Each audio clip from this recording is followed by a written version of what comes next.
And we're live here at 21 Studios Global Command in Orlando, Florida. I'm Anthony Johnson, founder of the 21 Convention and 21 Studios, host of today's Redman Group. Today on the show, my masculine gremlins include Socrates, here live in Orlando with me, speaker from the 21 Convention, Carl from BlackLabelLogic.com, Donovan Sharp from The Sharp Reality, upcoming speaker at the 21 Convention 2018 in October, Richard Cooper from Entrepreneurs in Cars, alumni speaker and upcoming speaker at the 21 Convention, Rollo Tomasi from The Rational Mail, alumni speaker of the 21 Convention, and again, upcoming speaker at the 21 Convention. And Dr. Sean T. Smith, clinical psychologist out of Denver, Colorado, upcoming speaker at the 21 Convention.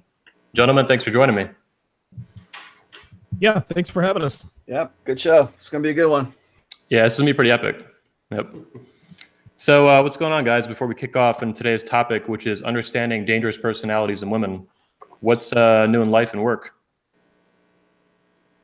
Okay, well, I guess I'll go ahead and go ahead, Donovan. Yeah, again, I'm doing my show, doing my thing on DonovanSharp.com. This week, of course, we had Rollo on Monday. Yesterday, I actually had Carl from Black Label Logic on, addressing a guy on Twitter who's making some pretty good points, and it's always good at this point to kind of lay down the edict. We're not going to go back and forth and get into Twitter beefs. Of course, we say that it's easier said than done, but if you have something to say, man, listen, give us a call. I mean, we're always up for, logical, rational discussion. And fortunately for us and the guy, Jonathan, who called in yesterday, it was logical. We had our disagreements. It was all good. And at the end of the day, I felt like we all walked away with a new respect for one another. But yeah, I'm working on a few things. I'm going to get started on my book this month. And I am also going to be launching a mobile app here within the next month and a half or so. So making moves, making changes, man. Sweet. Cool. Richard? Yeah, so I'm in Pittsburgh. I'm doing a boys' weekend. A couple of friends of mine are pilots and have their own planes, so they wanted to fly down somewhere that was in one tank range. So we ended up in Pittsburgh, which is an interesting little town. So we did a little bit of a pub crawl. This is my view this morning. Apologize for the sunglasses. We were out pretty late, and I'm a little bit hungover. I'm a guy that doesn't drink that much, but aside from that, things going awesome with work. Very pleased with the build out on the channel. Our community page is almost done, and yeah, looking forward to talking about some of these crazy personalities and experiences that these great gentlemen are about to share with you guys today. Yeah, your channel's kicking ass too, right, Richard? You're at 110,000 now, something like that? Yeah, we passed about 100,000 about a month ago, so it looks like we're pulling about 10,000 subscribers a month. We're close to 14 million views in total. So yeah, it's been an awesome ride so far. Badass. Rollo? Cool. Let's see. Just still working on book 4. Kind of dealing with as a result of all of the drama that went down last week. Been dealing with a lot of TradCon women. Some people like to call them trad tots. I like to just call them church ladies. I just call them followers, because women always want to do what the strongest men are doing. So that's just how it is. It's interesting to see how that this part of the red pill is sort of being appropriated. I guess the red pill is a brand being appropriated by another faction, another ideological faction that wants to pretty much just redefine and sanitize what the red pill really what it should mean, but what it doesn't mean. Rollo, what's the difference between TradCon and Trad Thought, just so when people are watching? Well, I mean, TradCon to me is sort of this ideology where it's very it stands for traditional conservative. Trad Todd are these women who start their own YouTube channels. They're basically, just this side of cam whores, but they well, seriously, I mean, really, what do they do? But no, that's exactly what it is. That's exactly what it is. They're just this side of cam whores, and they pretty much, develop a following because they're cute, and they appeal to, or they think that they're appealing to this red pill Manospherian niche. And really what they are is they're just what I think Ryan would probably call thirst traps. And yep. So I mean, that's a top, but I mean, I'm not saying that they're all like that, because there's obviously these mommy bloggers who want to come up and say that they're now that they're at a certain part in their life. Usually it's right around or after the what I call the epiphany phase, and suddenly they all find Jesus and they want to live better lives, and and suddenly they're done with the bad boys, and it's like hypergamy never happened for them. And so, just dealing with that kind of mentality on Twitter lately, I posted just a really brief thread, and then it just drew like trad con women, like, fucking bees to honey. But so anyway, I'm doing that. I'm actually really busy with my job right now because it's it was 4th of July weekend, so that's a big party weekend. And so I was doing a lot of work actually, and was down in downtown Reno for a while. Actually had some time to take some pretty nice pictures, I think. So I got some new pictures coming up, some new press shots that I just sort of shot on a, kind of on a whim. But so that's really what I'm doing right now. Cool. Sean, welcome to the Red Man Group. This is probably your second or third time coming on, right? Fourth, maybe. Oh, yeah, third or fourth. Cool. Yeah, always happy to be here. I'm just putting in the clinical hours these days. A lot of anxiety disorders coming through the door for some reason, but those are easy to treat. What percentage of those are women, by chance? Oh, God. I'd say 50-50. I meet with a lot of guys. Yeah. Oh, Sean, you actually started a YouTube channel too, right? Yeah, and I got a video coming up Monday on Happy Wife, Happy Life. That nonsense. That's just the worst thing ever. I'm in. And I'm looking at Rich with his shades. He looks just like his Twitter icon. So now when I see his Twitter icon, I'm gonna think he's hungover. And guys, you should subscribe to Dr. Sean T. Smith on YouTube because he's putting out wicked content. Yep, I've been sharing it actually on our channel using the community feature, so we've been sending some traffic over, and I think it's awesome. Start a channel, cool shit. It's fun stuff. I'm heading out to Vegas for a few days next week, and one of the things I love about Vegas is that you just get this unapologetic femininity and masculinity. Like the fun police just aren't even allowed there, and so I don't know. I might do a little something out from Vegas on YouTube. Nice. That'd be a good idea. Dan, what's new with you? Jesus, a lot of work, just a slew of work right now. Going after several multi-million-dollar projects and got a couple of wins, so there was a big push on that. Multiple cold recoveries with that 2.5-year-old, doing a family thing, and then unfortunately doing kind of a major overhaul with the house, kind of a 10-year renewal of the house. So a lot of manual labor. You've been working on your book a lot too, right? And finalizing the book, so you can believe that. So this weekend I kind of did the author for Pass, got a decent set of it, and I will start doing the editing. And it's been 3 years in the making. 3.5, almost 4. Oh, damn! Shamelessly. I mean, I can't believe it's been that long. Yep. Well, good things come when you're patient. Work hard like that. Yeah, you hope. At least you get it out there, and that's going to be a big thing. So. 12 years in the making. Yeah. 12 years in the making. Yep. Is it gonna be done in time for the crazy party out there? Yeah, absolutely. Matter of fact, probably we'll have everybody over at the house and kind of segue that into kind of the book release party as well. Kind of cool. 1-2. So you can't have a book like that coming out and have a host 150 people at the house and not call it part of the book release. So sweet. Before we get into the show today, too, guys, some quick announcements. First of all, since if you're new watching this on YouTube or anywhere else, make sure you hit the like button. That helps you tell YouTube that's an awesome video. It gets more attention to it, and YouTube might even pick it up and promote it. So hit the like button and leave a comment, chat, do the chat and all that. Or if you're watching later, leave a comment, stuff like that. Hit that shit like your ex. Yep. Oh, Jesus. Also, if you're new to the channel or Twitter or whatever, make sure you subscribe or follow. And then you can buy tickets to the 21 convention. They're still on sale. We have not sold out yet, but we probably will in the next 4, 5, 6, 7 weeks, something like that. We're selling a lot of tickets, and it's awesome. You can get tickets in the link underneath this video, or you can go to the speakers' websites. Most of them have links to the tickets, including Rollo, Donovan, I think Richard Cooper, all these guys. You can also get them by typing in your browser, the 21convention.org.org. Finally, after the show today, live, I will be launching for the first time ever a free new website. It's a kind of a personal pet project that I've been working on slowly for quite a while now. It's going to be femalepsychopath.com. It's going to be. I bought it for $8. I couldn't believe nobody owned it. That is awesome. And this is going to be kind of like a aggregate Return of King style site that'll be free. It's a not-for-profit site, so there's not any direct profit incentive. We're not selling stuff. It's to get basically collect the best information on the web that I can find from people who focus on dangerous personalities and personality disorders in women, and then helping you understand that as a man to navigate the S&P a lot better. So it'll be a free site, femalepsychopath.com. And I've invited all the speakers here that you're seeing today and more to post on it whenever they want as contributing authors. It's up to them to do it, and I'd love to have them do it.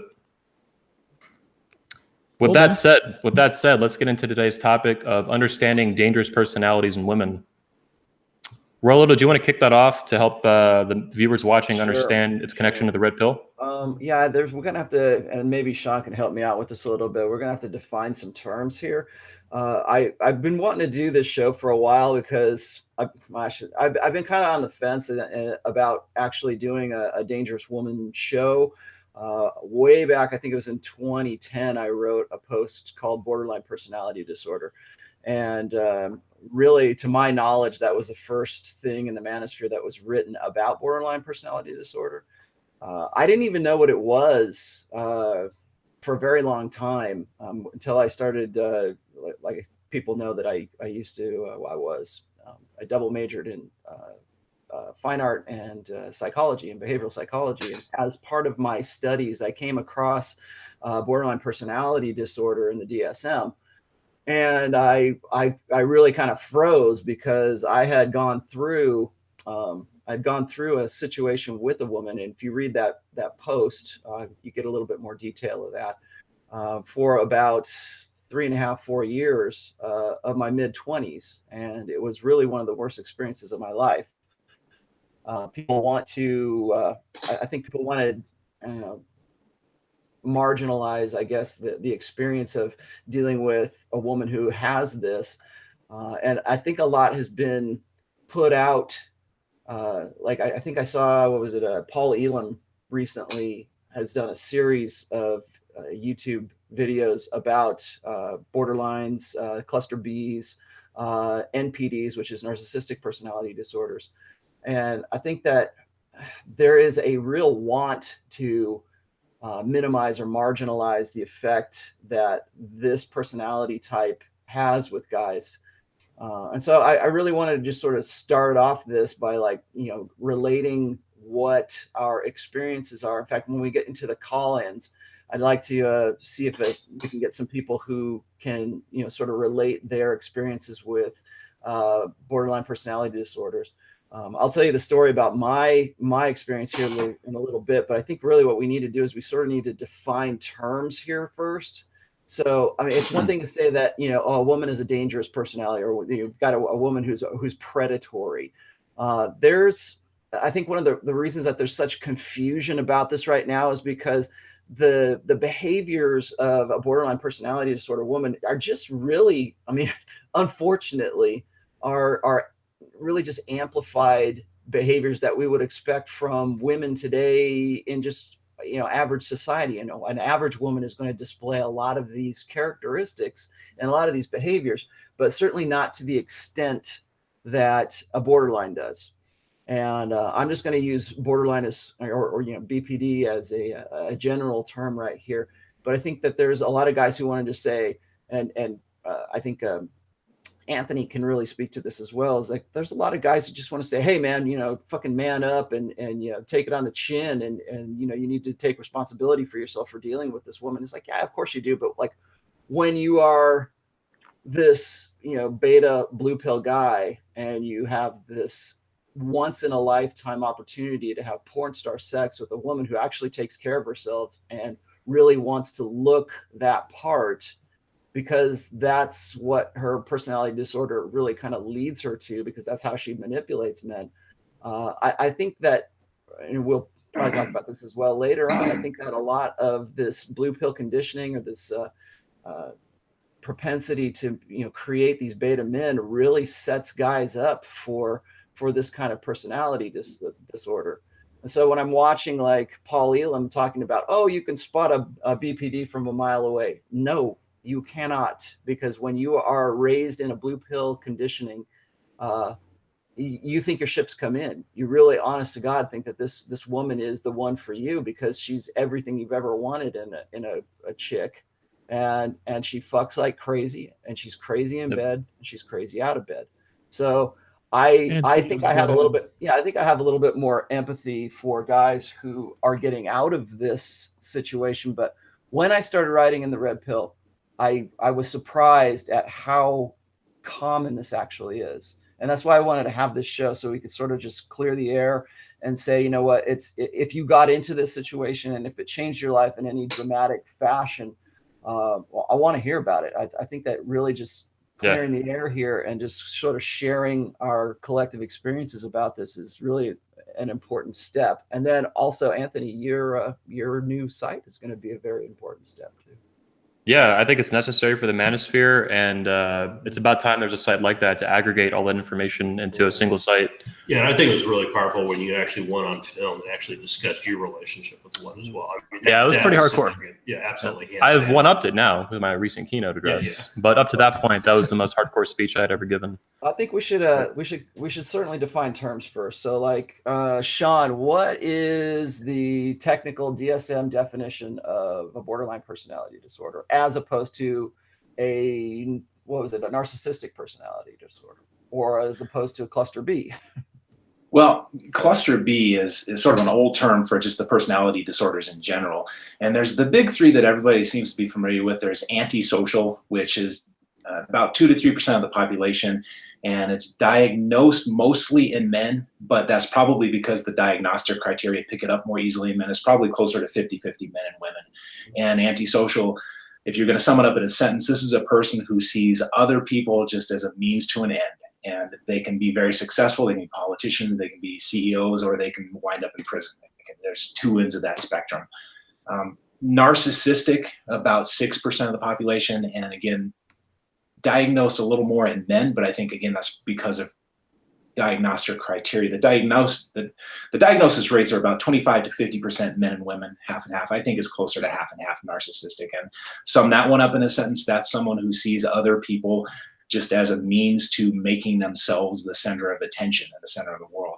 And then the borderline, this is the one that it will destroy a man's life. And it's about 6% of the population, which is a huge chunk of people. And you think about 100 people that 6 of them fall somewhere on this spectrum of borderline, and it's diagnosed about 75% of the time in women. And so to sum this up, it's easier to think about borderline from the perspective of the person who has borderline. And it is just a chaotic emotional experience where you're driven by this fear of abandonment, the fear of being alone. And so you get really good at connecting with people right off the bat. And that's really what you're talking about with the crazy sex and the very charismatic behavior. But the definition of personality disorder is that you can't maintain relationships for very long. And so starts out great. And this is what makes it such a trap for so many guys, is that, man, you're idealized and you feel like you're just the center of the universe. And then one day, out of the blue, a few months down the road, after she's really got her hooks in you, things get crazy. And she's having wild temper tantrums. She's getting incredibly manipulative. She uses all kinds of passive-aggressive ways of dealing with you rather than dealing with you directly. And then she pulls it together, and there's the big apology and the big honeymoon, and everything feels good for a while. And then it falls apart again. And then the falling apart gets more and more common, to where guys will just end up where they are just essentially trying to avoid temper tantrums. Let's not forget the crazy makeup sex, right? Oh, yeah. Oh, dude, It's a cycle of abuse, essentially. Angry, crazy makeup sex. Oh my God, there's nothing like it. Now, Hey, Sean, I've got a question for you, actually, if I can just hop in. I've read a few times that clinical psychologists tend to try to treat BPD just because they find it untreatable. Is that what is generally accepted, or how do you view that? has that been improving too? That's what I've read, that it's getting a little better for them. Yeah, there's great treatment out there. The hard thing about the treatment, and I personally don't work with borderline personality disorder. It's not because I'm mad at them. It's just because I can't do it. Some clinicians will say, hey, I'm never going to work with a child molester, but then others will. And my policy is I just am not effective, and it makes me miserable to work with borderline side or any personality disorder. So I just can't do it. But I know clinicians, I'm in Denver. I know a couple of people who specialize in working with borderline, and there is very effective treatment out there. The problem is that the message to the person with borderline is, hey, you need to change. And that's a really difficult message to hear, especially when the main thing that you're worried about as a borderline is being abandoned and being rejected. And you're getting this message that you're the one with the problem and you need to change the way you operate. And I've met plenty of people, women. I've actually never met a man who I think, well, maybe one man who I think fits borderline, but there are plenty of women who really struggle with that. But then once they start to embrace the fact that this list of symptoms that they read online actually kind of fits their experience, and there's then they can start attaching to that label borderline. And once they start accepting the diagnosis, then the treatment can be very effective. It takes a long time and a lot of work, and that's the hard part. What kind of treatment is out there? Is it therapy and medication? No, not medication if it's mixed up with other things like anxiety disorders or depression, which it typically is. But the gold standard treatment is called dialectical behavior therapy. And it came from this lady in the 70s and 80s. And she put together this wonderful treatment that actually is very effective. And it's a combination of individual treatment where you're looking at the way the person is coping with relationships and problems, and then a combination of group combined with group therapy where several of these people will get, usually women, again, will get together and sort of hold each other accountable, kind of like a 12-step program. And what was the question? Is it combined with medication? Okay. Yeah, let me, is there, you said there's no medication unless there's, some sort of, depression, anxiety, etc. So I guess the answer is no there. As far Sean, I wanted to ask too, actually, where does the borderline and borderline personality come from? I've heard it's from borderline psychotic, essentially. Is that accurate, or is that out of date? It was originally named because it was the borderline of, I don't remember. It was on the borderline between like sanity and insanity way back in the day, but I can't remember exactly what the terms were. That's what I read too. Yeah. Yeah. I've actually got a few good questions here from the viewers. What are some early?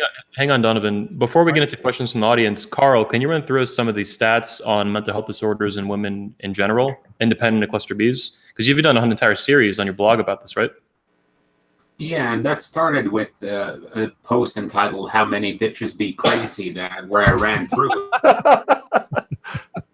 The statistics I found was from the American Psychological Association, which gave women at 21.8% of women can be diagnosed within a 1-year period with any mental disorder. Excluding drug abuse and alcohol abuse, right? Yeah, I think that was excluded, yeah. But the substance abuse disorders often go hand in hand with things like borderline and psychopathy because they have low impulse control by default. But I think what Sean got into, which I think is important too, is borderline and the cluster B in general are often comorbid with other disorders. So if you have someone who is borderline, they may have bipolar disorder, ADHD, or something else that makes it even worse.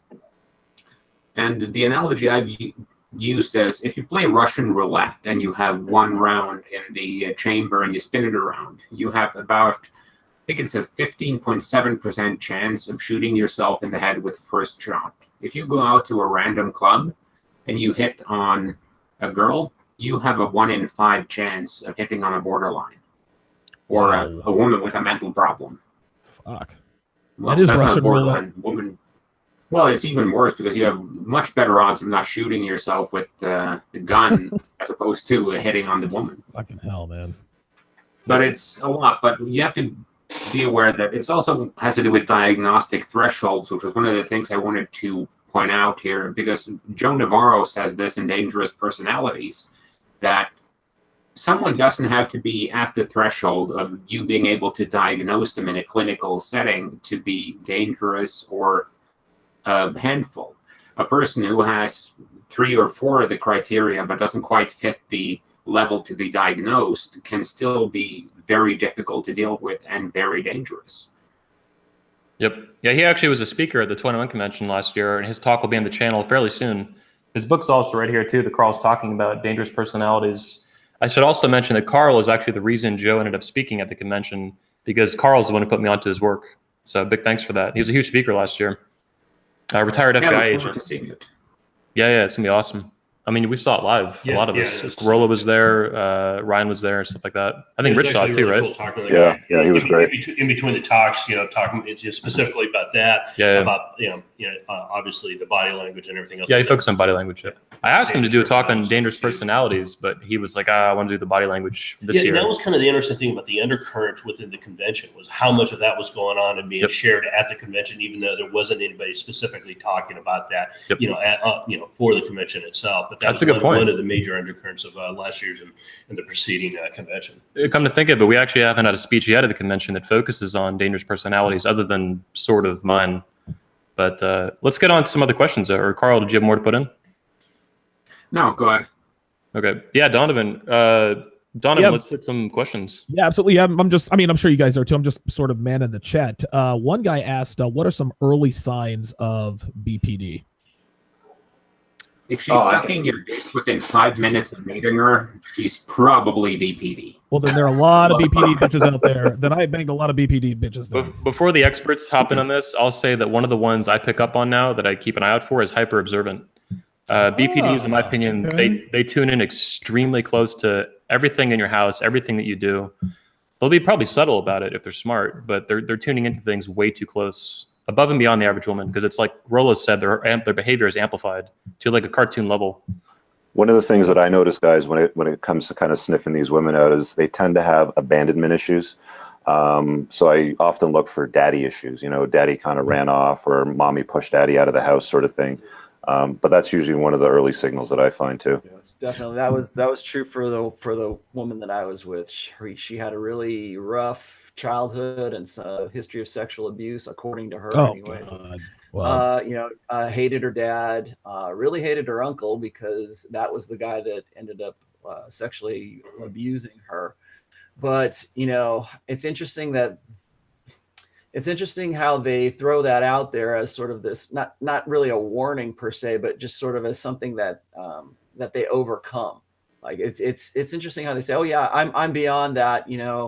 I am who I am right now, and they're very proud of themselves for having pushed past that, even though they really haven't pushed past that, because you're going to hear about that abuse later on once you're locked into the great sex and the like I said, crazy in and crazy out of bed. But I would say that is definitely a commonality. Yeah, one of the things that I pick up on is that she is just too perfect. A lot of times, you're seeing a girl for a week, maybe 10 days, and you think to yourself, oh my God, this girl is everything I have ever wanted. And most of the time, you never tell a woman exactly what you want. But just like Anthony said, she's hyper observant. If she sees certain things or notices things in your mannerisms, your body language, your responses to certain verbal and nonverbal cues, women with BPD will they can translate that. So they can translate your actions into what your thoughts are, and they just become way too perfect. And to piggyback off of what Rollo said, if a woman says that she was raped or sexually abused, and listen, there's no way to know if she's telling the truth, but either way, she's radioactive. It doesn't matter, because if it's not true, then it's only a matter of time before she falsely accuses you of rape or falsely accuses somebody else of rape. But if she was really raped or sexually abused as a kid, there's nothing you could do. She's going to make your life a living hell, inevitably. That's also a springboard for guys who are, like I was saying before, if you're a beta and if you're very blue pill conditioned, this woman seems like an oasis in the desert. Yes. And these guys, nothing brings out the white knight in a guy like a BPD, because it's like, oh, she was abused, she's but she's past that, and she's really, really into me. She's hyper observant, she's really into the things that I do, and she's this dream come true. She's really super sexual, she's really gorgeous. You think that your ship has come in, because like I said, they seem like this oasis in this desert of you're putting yourself out there, you are constantly approaching women, or if you're in any way in the sexual marketplace and you're receiving rejection, and suddenly you receive sort of this acceptance from a gorgeous, what I call a genetic celebrity, you believe that the fantasy is true, and then from there they build up that fantasy about themselves in you, so you're willing to do fucking anything for them. You're really I would even say it goes beyond just the physical or sexual. They'll map to your political beliefs, your philosophical beliefs, everything. And they literally are skinning themselves around you. And the issue is they're going looking for you. You're their type for a reason. You are the mark.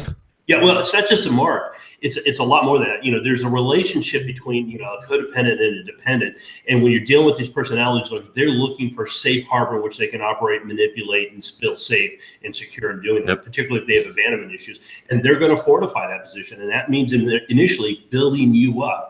To make sure you're in the position to do that for them.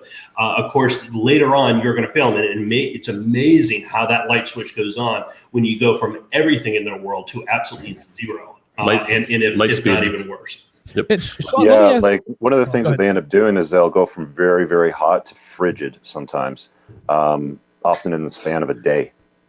It's sometimes even less than that. We should get Sean in too here. Sean, I want to give you. Let me throw out one thing to really watch for, and Rich just touched on just a second ago. It's called splitting, and it's an inability to see shades of gray in other people. So when you think about a little kid, like a little toddler or a little baby, and think about what their emotional states are, there's a couple of emotional states. They're really happy, they're really upset, or they're kind of neutral, feeling okay.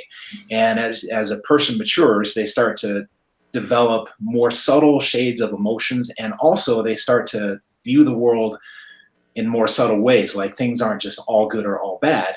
They become a mix of good and bad. By the time you hit your teens and your 20s, you should have this down solid. And one of the things to watch for in women is this thing called splitting, where they view other people in very black and white terms. So a person is all good or they're all bad. And sometimes, so that's going to show up in the way she relates to you, in the sense that you will be idealized in the beginnings. That's what feels so wonderful, because the way she sees you, she's usually not being manipulative. She sees you as the greatest thing in the universe. And then the moment you disappoint her, you go from an angel to a devil.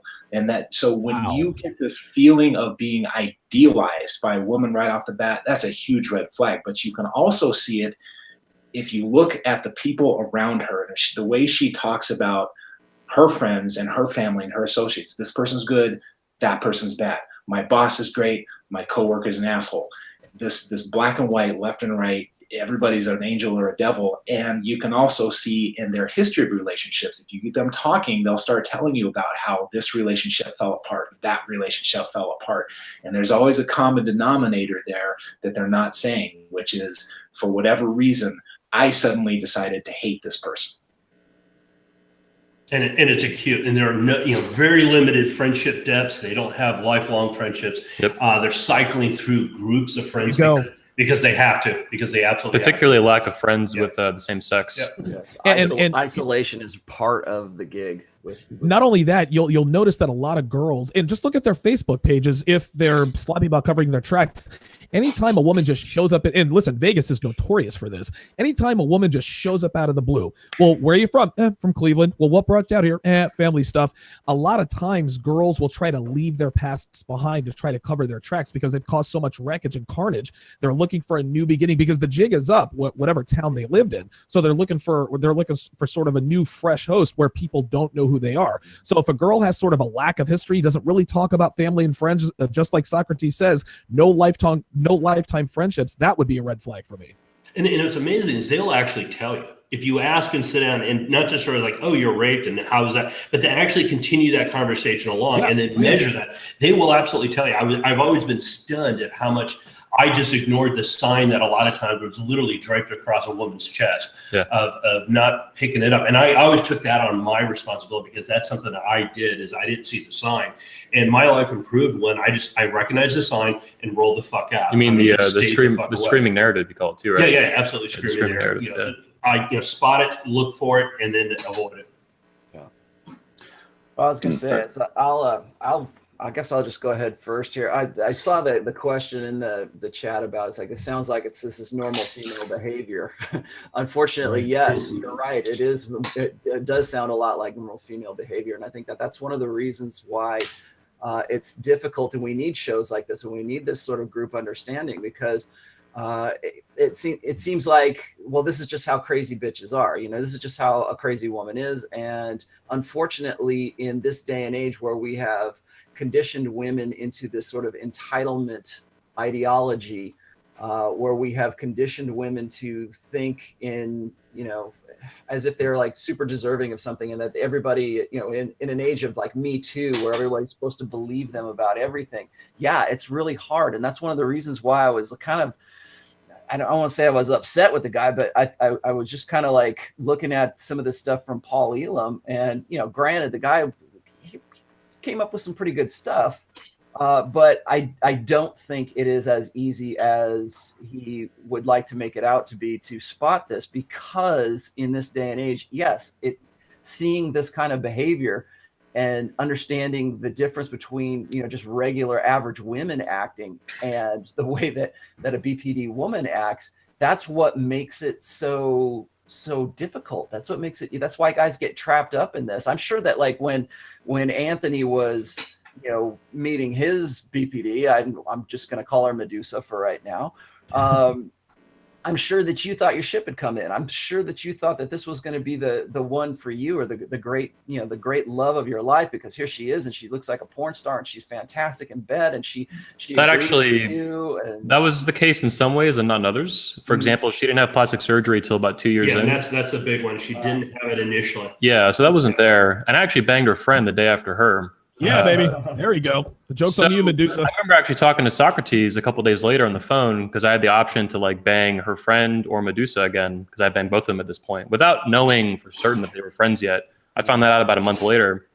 And I remember talking to Sock, and I was like, I like the redhead better. I really want to go bang her, even though they're friends even more about me. And I'm like, no, I'll bang the redhead. And Sock was on the phone. He's like, yeah, you should bang the redhead. Go do it. So it's a whole, I need to write a blog about it, really, some of the details of how this went down, because it was fucking, it was bizarre in several ways. A book out of it, man. Honestly, man, you probably do a book. Yeah. It's stunning. If I could just chime in for a sec, because Donovan touched on something that I don't want to let disappear. He mentioned that BPD women tend to kind of run away from something, like they'll move from whatever, Vegas to Cincinnati. And the experience that I had a few times was, and this was bizarre. It was women leaving, big cities in Canada and going to Japan to teach English. And it was like, oh, so what were you running away from? And there was always something behind that story that they were leaving. I'm just wondering if, Sean, you got any insight on that from your clinical experience? On the checking out from reality, or checking out from society? Yeah, like checking out and disappearing from one part of the world and flying halfway around the other side to leave whatever issue they were running from Omaha, behind. Nebraska to Amsterdam or something. That's how Medusa ended up in Florida. See, there we go. I never really thought about it, but it would fit with this ability to just turn people off, and they go from the angel to the devil. And I can see where a person will be able to just turn off their entire situation as a bad situation, rather than dealing with it and seeing it as a mix of good and bad, just vacate. But I've never given that much thought. I've given it actually quite a bit of thought, not a huge amount, but I've thought about it. And kind of like Sean's saying, it fits the way they treat people. So physically what you're seeing is them turn everyone off and move across the country or across the world. And like I said, that's how Medusa ended up in Florida. She wasn't from Florida. She was from Michigan. Whatever the fuck happened up there, she ended up in Florida, pretty much in Key Largo, almost as far south as you can get. Yeah, I guess now that, sorry, Anthony, go ahead. No, go ahead. Yeah. Well, I guess now that I am thinking about it, one of the experiences of the borderline is that sometimes it's that they are shutting everybody else out, but sometimes it's that everything around them is falling apart. Their relationships, they just can't maintain them. And so I can see where if all of your relationships are falling apart, a good answer might just be to pick up and go somewhere else. It's a lot like the Red Pill talks about too, and Rollo and everyone, actions, not words. So their actions are like reflecting their real life behavior and thoughts. And then you see them physically move 2,000 miles across the world or something. Well, I lived with a borderline for about a little over 2 years. Oh my God. Sounds fun. Yeah. I have a great story about that that I'm going to tell later. But anyway, the thing that I noticed is they have a certain period of time where they can keep shit together. And depending on how bad they are, some can keep it together for 3 months, some can keep it together for a couple of years. I tend to say that 24 months is how long you should date a woman before you let her move in, because very few crazy women are able to keep the mask off for 2 years straight without you seeing anything. But what I wanted to get at is their lives are falling apart in every area. Their relationships is just one area. They often struggle with holding down jobs because they start hating their coworkers, or they split their coworkers, their family, and anything. So borderline is a lot like a forest fire. It just keeps burning after them, and they just burn everything behind them. And they move to a new city because, they banged every guy in the town they were in. All the major employers have gotten a sexual harassment suit or some issue with them. They have no friends left and no family left because they burned all those bridges, because they have to have conflict in their life. It's almost as if their life is unbalanced if they don't have someone they can hate. It's almost like a scorched earth, right? Yeah, they're trying to fill a void. Yep.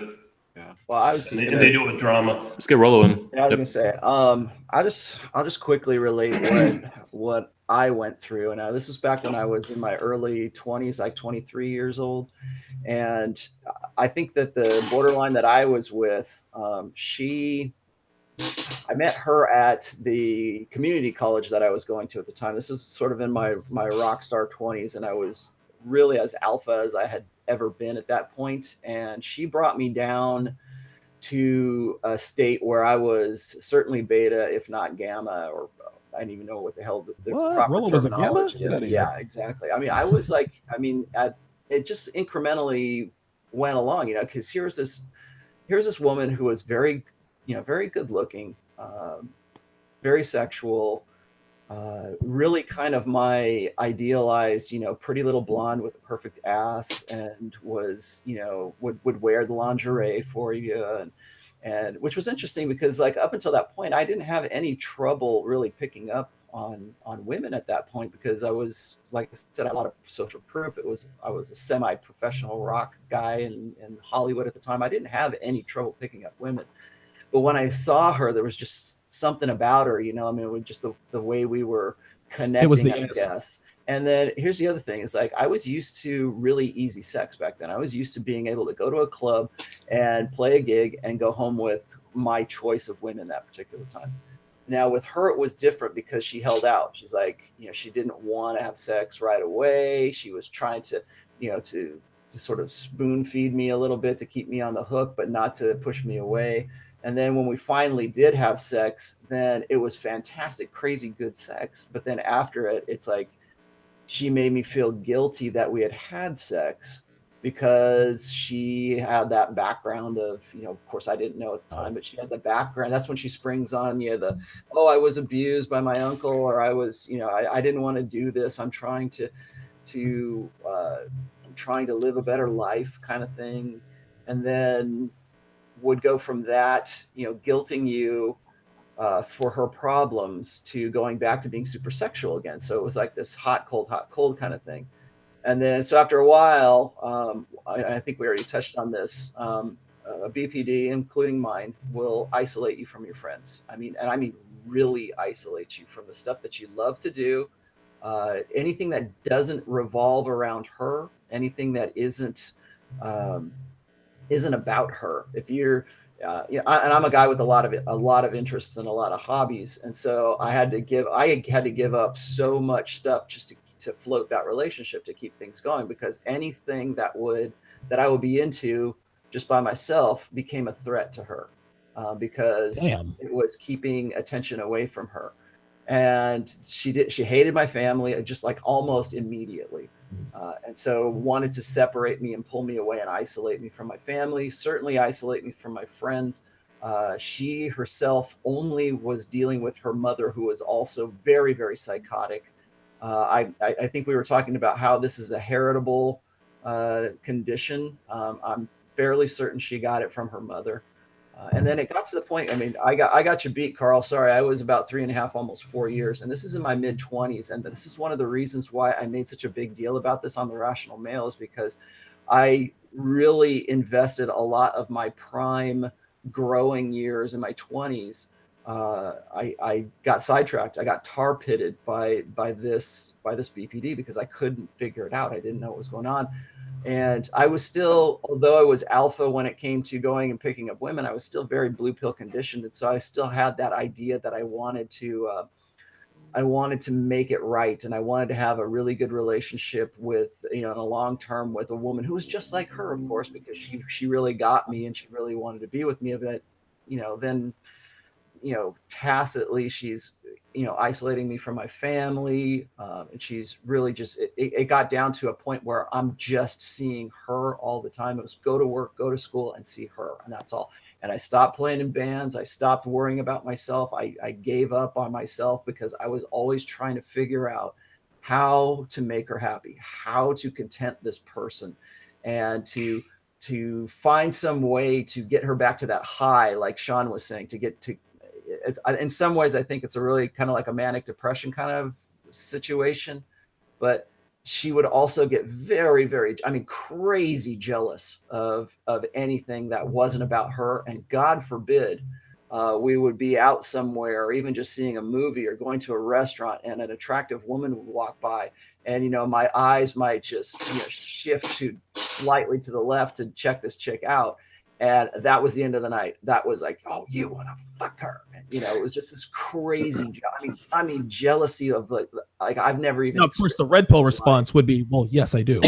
Yeah, exactly. Yeah, it is. But like at that point, yeah, I'm so locked to her problems, and I made it my duty to solve them, because now at this point, probably 2 years in, I'm completely isolated, and I'm believing that I am the source of her problems. Like if I could change myself somehow, that she would find me acceptable and things would be okay. And I didn't realize at that point that wasn't ever going to happen. She was never, ever going to be satisfied. I kept thinking, oh, she's going to mature out of it. And once she gets a little older and she, once we've been together and once we have a better shared history, then things are going to be different. And it never, ever, to the day we finally split up, it never materialized.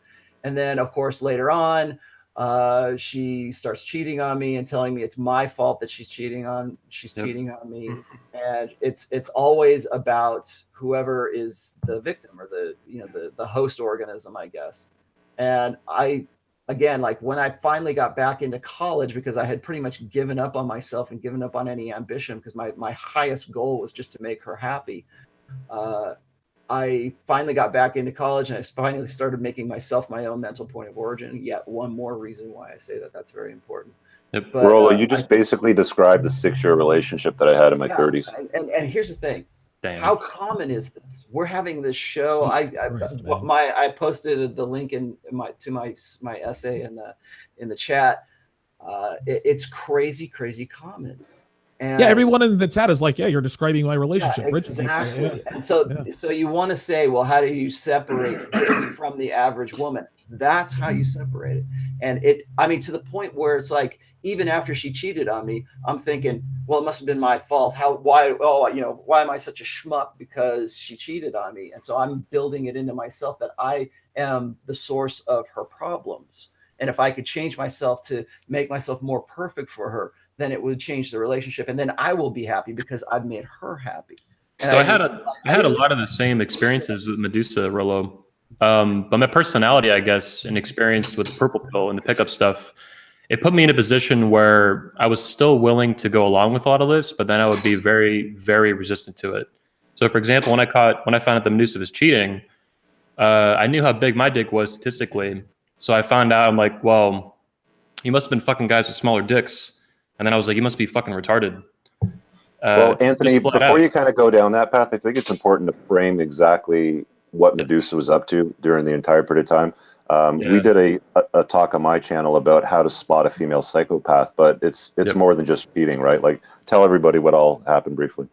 Yeah, so there's a lot. One of the biggest things was not only the cheating, but in her case, she's been a prostitute or a high-end call girl for like, at this point, 15, 16 years.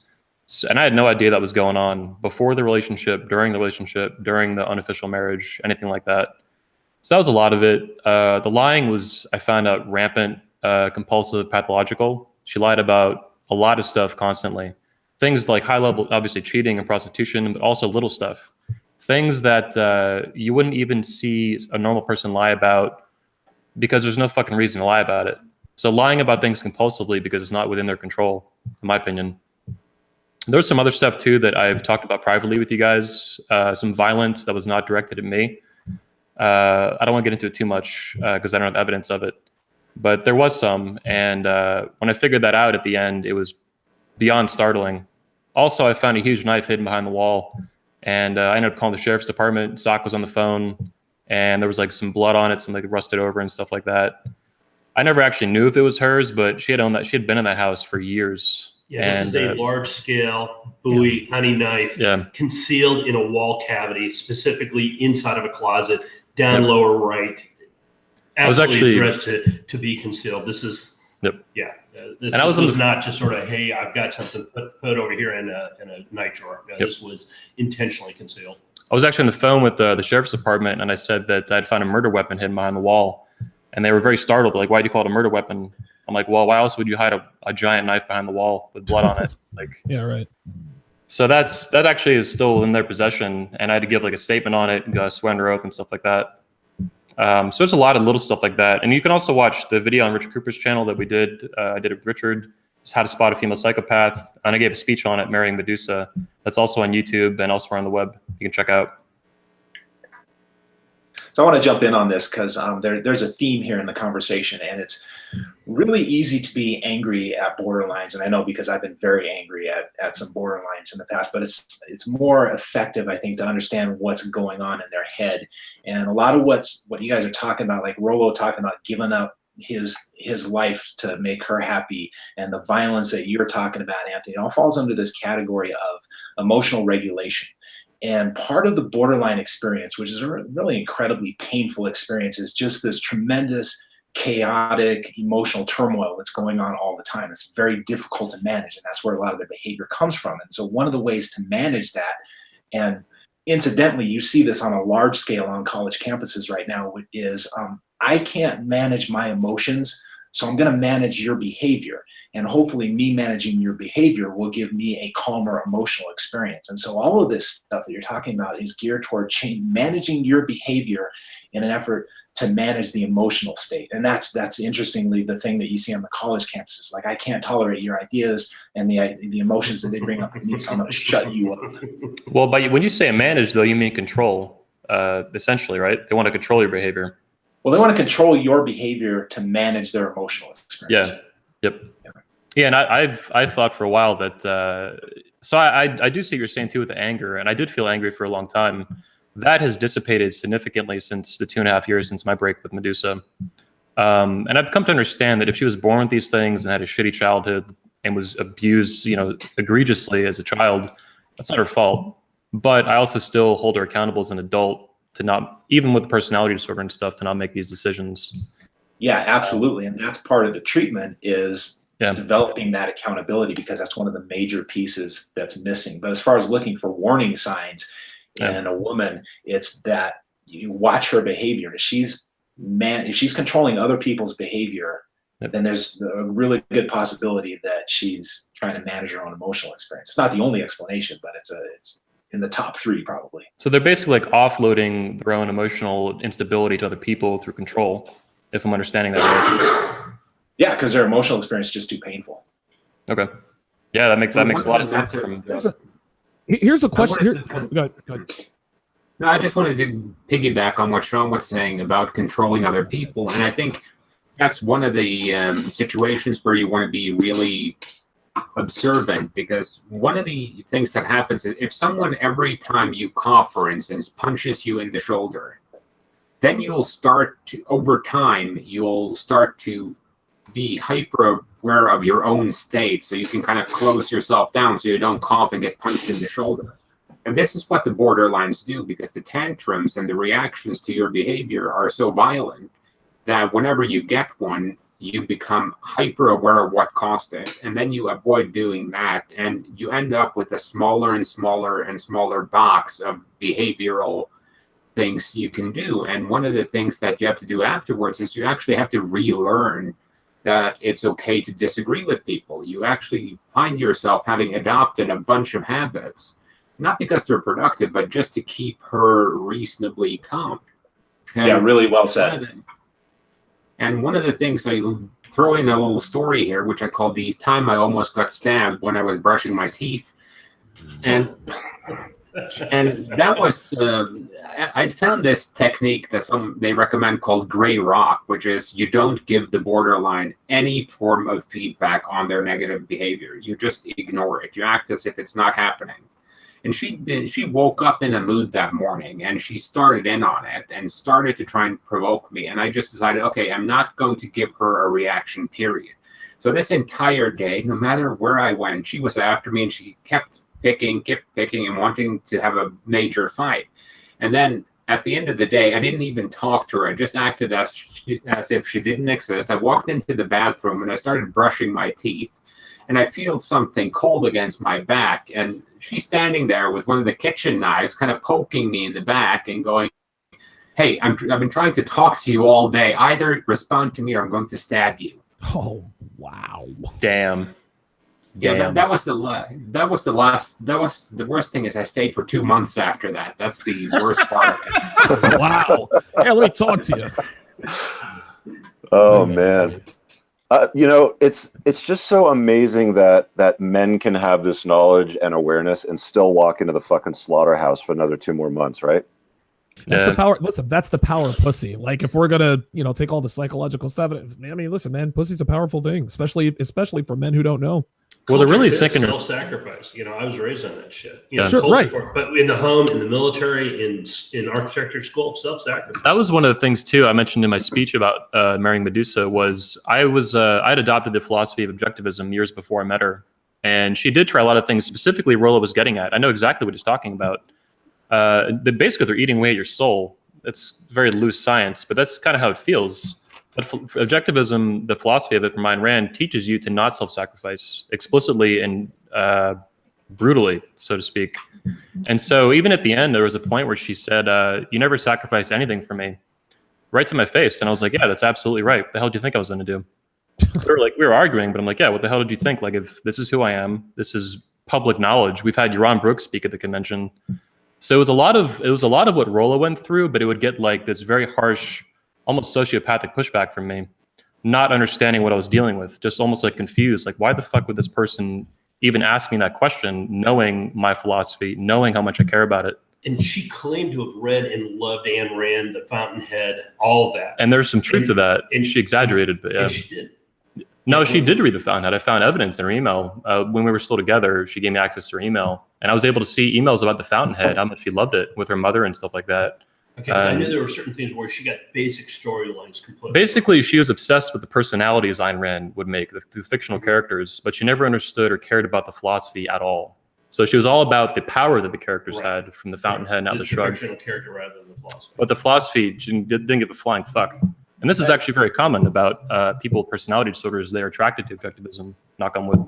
Yeah, I just want to throw this out there real quick, because I knew this was going to come up in the chat too. It's like, why don't you guys sack the fuck up? And how could you be so stupid not to see? Oh, this? yeah, of course. Listen, everybody says that. Yeah, exactly. Well, I mean, hindsight's always 20/20, my friend. Honestly, especially in the chat room, right? Well, that's one of the reasons, and it's not just a chat room, because I get this all the time. This is actually one of the reasons why I was a little hesitant to do this show, because when Anthony does a video about Medusa and he goes and he talks about this, and we talk about dangerous women, it sounds like guys are complaining. It sounds like we're the victims, right? And we're never supposed to fucking be the victims, right? Men are never supposed to be a fucking victim. And if you are, it's your own damn fault, and you're not owning it, and you're not taking responsibility for it. Great, fine. You know what? I'm taking responsibility for being a blue pill chump back in the day. But guess what? I don't want to see other guys put a noose around their neck or a gun in their mouth because they couldn't figure this shit out. Because as Socrates was saying, they live this life of servitude. They're brought up from, being these young men or these boys, and they're taught to pedestalize womankind and to pedestalize any woman, especially their most ideal woman that just walks in through the door and suddenly wants to, make all their dreams come true, but she actually makes all their nightmares come true. I don't want to see those guys get hurt. And that's one of the reasons why I'm kind of like, you know what, fuck it. If Anthony wants to go and create this website or whatever to collect everyone's experiences, fine, please do. And you know what? I'm not going to say you're a victim. That's on you. If you dwell on it and you stay, completely, enraptured by the whole thing where it's controlling your life up to this point. Yeah, that's on you. But you know what? I'm out of it. I'm a better person for it. I've written 3 books because of it. It's because of those really super pit of misery experiences that I can sort of come out of that, and I can be a better person because of it. But that doesn't mean everybody else can. And that doesn't mean we just don't talk about it, or we just go, oh, well, that's just all women. No, that's not all women. I can remember the day I read in the DSM about borderline personality disorder, and I got a cold fucking chill down my spine because I was like, holy shit, this was her. And everything that fit into that, I mean, just to the fucking letter, it just blew me away. I couldn't believe that the bullet that I was like, you want to talk about divine providence or whatever. It was an act of God I got out of there because especially the state that I was in, it had to get so bad to such a point that even I would leave. And I'm fortunate that I did not kill myself over that. And I just think that it's not really fair to say, well, you should have just seen better. Well, you know what? 80-90% of guys these days are blue pill conditioned betas. They're not going to see this. And that's why you need to have this conversation. Let me hop in here. First of all, I endorse everything Garola just said. Like, you fucking nailed it. Second, one thing I wanted to mention earlier based on the last thing you just said is, in my opinion, there's only 2 kinds, loosely speaking, there's only 2 kinds of men that are going to be able to spot this stuff, or probably a few, but the 2 that I focus on, guys who grew up in the ghetto, like a true American ghetto or somewhere else in the world where you had a really fucking tough childhood, or you grew up in a really well-parented childhood, like someone like Tanner Guzzi, and like a really hyper, very, very tight-knit community like the Mormons. Outside of those 2, so many guys are blue pill conditioned. You're easily set up for this. Even the purple pill guys, I think they're even more. I think purple pill guys are even more set up for this than the blue pill guys because they have just enough red pill awareness to like get themselves into this mess and kind of like not be able to. Yeah, they get into it, but they can't get out. Exactly. Yeah. Well, exactly. now that she found the guy attractive to the beginning. Exactly. You were a solution to her need or void. Yeah. Blue pill guys typically are not even a solution to their own life. Yeah, they're not interested. They need some level of they need some more intensity, I think. Let me ask you a question, Sean. Where does BPD come from? Is it something you're born with? Is it a catalyst or a cause? Like, is it an event in a person's life that turns them BPD? Like, how does this happen?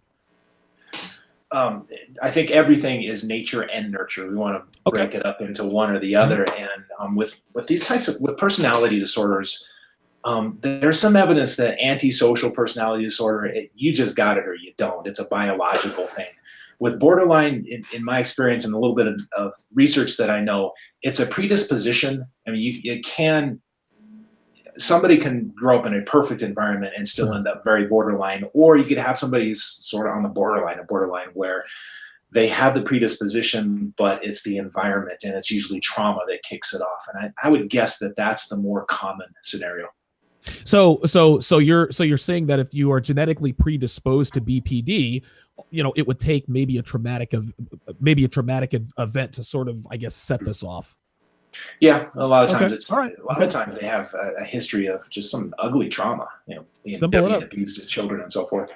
One more question. Well, Donovan, on this, because I actually read a study a while back that looked at the heritability of various personality disorders, and they found that borderline personality had the highest heritability, whereby if one parent had borderline personality disorder, child of that family had a 56% chance of having it, a female child.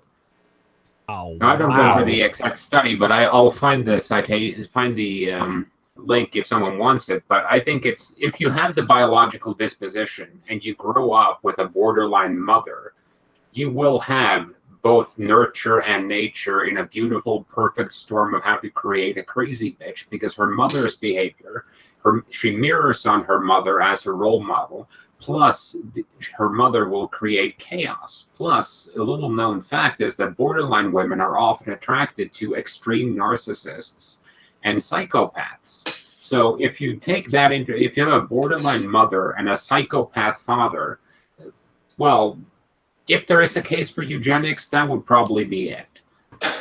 Jesus. Wow. I advocated in my talk for learning how to avoid them so that they eventually just bred out.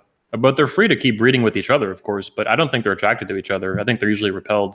Maybe I think the problem with that, though, NPDs Anthony, and is that PPs. like a lot of these borderlines, they're like sirens, right? Like they just, Oh yeah, they prey on high value, successful men, and I don't think we're ever going to stop the breeding of borderlines or.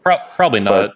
But we But can. if you're a borderline mother, I mean, you're definitely going to lock down a dude. He's going to fall under the spell. He's going to Yep. reproduce with you. You have a few more kids. It's easy to pass that down. It's the reason why, people in the comments are saying right now, well, isn't that pretty much every woman? Well, it's not pretty much every woman, but there's a good part of the population that men have experienced, where they're going, yeah, that sounds like my story, whatever number of years ago, sort of thing. It's like, it just passes on through time. Yep. Yeah, I was going to say too that in my opinion, a lot of mythological creatures like sirens and succubuses and stuff like that, they come from women like this in the past. Yeah, they're highly seductive women. Yeah, absolutely warnings. I don't know if Carl or Sean had any opinions on that, but I can't imagine where else those kinds of female creatures came from, 5,000 years ago or whatever. I can't imagine where they come from either, and they are incredibly seductive. Yep. Yeah, it's funny I you guys have a are saying that. suspicion, actually. I gotta say, I have I have a post coming up probably this weekend. I guess it's going to be about women in the supernatural, and I actually cover a little bit of that, the sirens and that archetype. Looking forward to it. Nice. Carl, do you have something put in? Yeah, I actually have a suspicion of where personality disorders come from. Because one of the funny things, if you study biology, is that for pretty much every disease humans can get, there's like maybe 1% of the population that are immune to it. They even found some prostitute, I think, in Africa somewhere who's immune to HIV/AIDS. And I think it's kind of a security mechanism to ensure that the species lives. So with the psychopath, you basically have the perfect survival machine because they're only focused on their own needs, their own survival. They're not going to stop running to save a kid. They're not going to stop to help anyone else. They're going to look out for number one.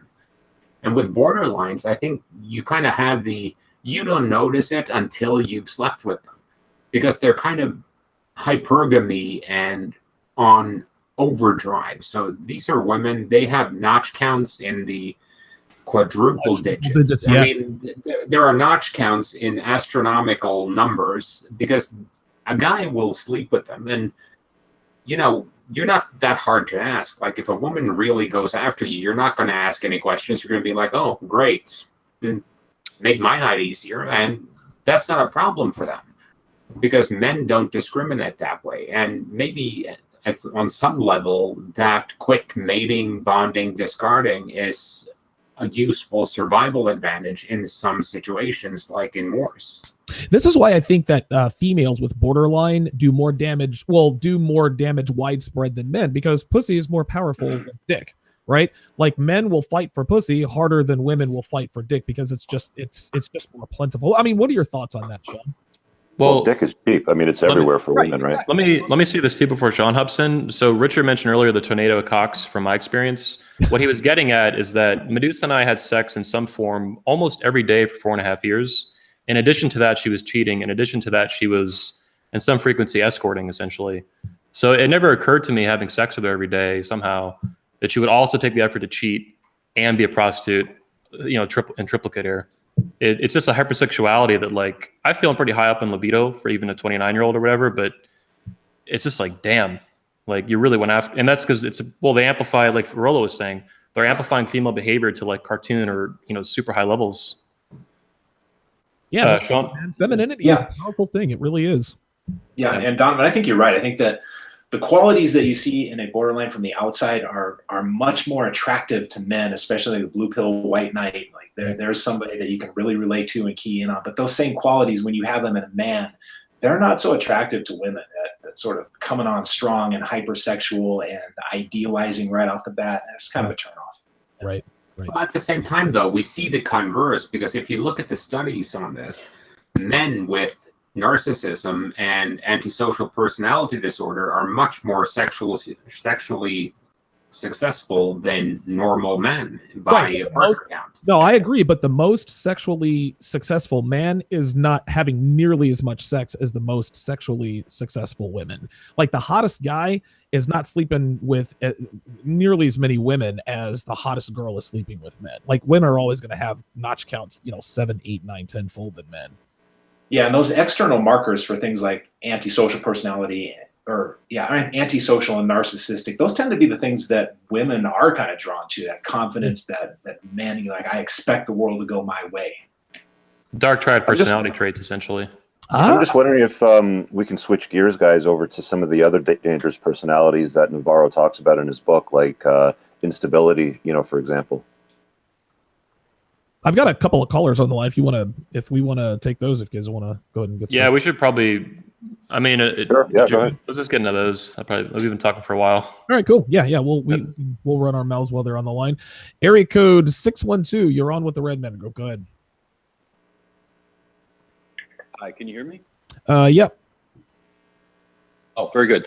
So I guess it's the classic long-time listener, first-time caller. Yeah, I was married twice, and my second marriage was to a BPD. And I think one of the things that, I repeat a lot of what people are saying here, but one of the things is just the big difference. So I went from essentially starfish, twice a month sex that had even dwindled from that to just, incredible sex all the time, everywhere, anywhere. And so there's this sort of extreme difference, and they idealize you. So you sort of run up these get these very big highs. And then when they split, as the psychologist was saying, they split and they kind of flip back and make you a bad person. And then you crash, and then they won't talk to you. They'll treat you badly. And then you'll come back up again. It'll flip back to your idealized. And so you have this constant, flip back and forth between your idealized and you're a bad person. So and what happens is it turns out you get addicted to that. It turns out if you have intermittent, positive reinforcement, that's actually very addicting. Because when you're in that sort of dark area where they're ignoring you, you want that good stuff. And especially if you come from kind of a blue pill, very, very vulnerable background. So, to me, the biggest issue, I thought there was a lot of color and great, is how do you detect these people? And so this isn't so much a question, but the way I really nailed it, the woman I was with was BPD, is I finally noticed she was doing something called self-mutilating. So this is a classic. Okay. And what they do, yeah. So what they do is sometimes they'll do cutting. So young girls are often, taking razors and kind of doing light. They're cutting on their arms. And so what my BPD would do is she would dig her fingernail into the fingers of the other side of the other hand. And this, you're talking under the nail. Say again? You're talking about digging in underneath their fingernail? Because I've seen that where they don't want to show it. Like a lot of times it'll be on their arms or it'll be on their legs, but the other one, they'll actually dig in underneath their fingernails. So in terms of his question, though, I have a book that's really cool that I haven't seen promoted too much. I don't know if you guys can see it. It's called Supernormal Stimuli. This is a really cool book that can help you, in my opinion, it's not designed to, but it'll help you spot dangerous women. The basis is that I don't know if I'm going to explain it perfectly, but basically, like, for example, and this doesn't mean every woman with plastic surgery is crazy. We get into that later, but I don't believe that's the case. But for example, like fake breasts are basically like donuts to a man like 5,000 years ago living in the middle of Africa. So any kind of supernormal stimuli, though, so super dyed hair that's super bright is a red flag for this kind of thing, in my opinion. Plastic surgery can be an easy one. Even though the color that she paints her nails, lipstick, stuff like that, anything that stands out too much, more than the average woman would do, or a lot more, is going to be red flag for this kind of thing. Or at least it's a starting point to get suspicious. Like, what am I actually looking at here? So I'd recommend checking out this book. It's pretty cool, Supernormal Stimuli. And to go a little bit further beyond that, a couple of red flags that I'll also point out to, with the mutilation part is, things like, like heavily tattooing, piercings. Obvious piercings, face piercings, shit like that. When you see like a row of like, earrings all the way down here, or like the bridge of the nose or up here in the eye, it's like, too much of that. It's like you start to wonder, this guy's talking about nails, like digging in your nails or even like cutting their wrists and things like that. that is another form of body mutilation, is putting that much metal in your body and heavily tattooing it. And it's normalized. And it's normalized because there is a symptom of BPD hiding in plain sight, and people don't pick up on that. Yeah. Oh, I guess she's expressing herself. No, that's BPD chick. Yeah, my BPD did pretty much the same thing with the nails and stuff. And there was a time I can remember whenever she was like really super angry, she would like try to dig her nails like into my forearms too. Damn. My experience was the opposite. Medusa's body had 0 tattoos, 0 piercings except on the ears, and she used to have one in her belly button. She got rid of it. I think she also had MPD or had symptoms of it anyway. So altering her body was like a huge no-no before I was around. Mine would actually punch herself in the face. Damn. God. Yeah, and all this it still falls under that category of emotional regulation. And the thinking on that is that when you hurt yourself, there's a neurochemical event that goes on in your brain, and it sort of overrides that emotional state and gets you back to a baseline. But one of the things that you'll see really commonly with borderline women who are way over on the extreme is you'll see lines of scars on their inner thighs and inner arms here. And it's definitely something to run from. The Duke porn star, you can see on her inner thighs, if you see any of the close-ups, she's just literally stitched up. Damn. Just that way. And so, absolutely. You start looking at the sheer number of them. We have a mutual friend too, who his ex-wife now at this point also had the inner forearm ones all up and down both arms. But she knew she was borderline. She actually was getting treatment for it. So that was at least, well, obviously it ended though. So yeah.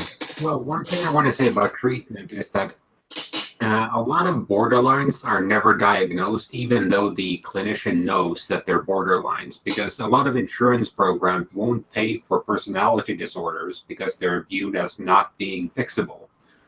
So what they will do is they'll instead diagnose them usually as bipolar. Yeah. Okay, we got another caller on the line. It should say in your ear that you're being unmuted. So caller on the line, you blocked your number. You are on with the Red Man Group. Yes. Hello? Yes. Can you hear us? Yes. Hey, this is Jonathan. I'm sorry, Jonathan who? From Modern Life Dating. But what's up, brother? I just wanted to, it's crazy because I was going to tell about my experience because, in 2015, I also dated a borderline girl, and this was in Japan. So they're all over the globe. Wow. And it's really, really crazy because as I was waiting on the line, what you guys were talking about, she also was cutting herself on her upper thigh, and I had no idea that that was a symptom.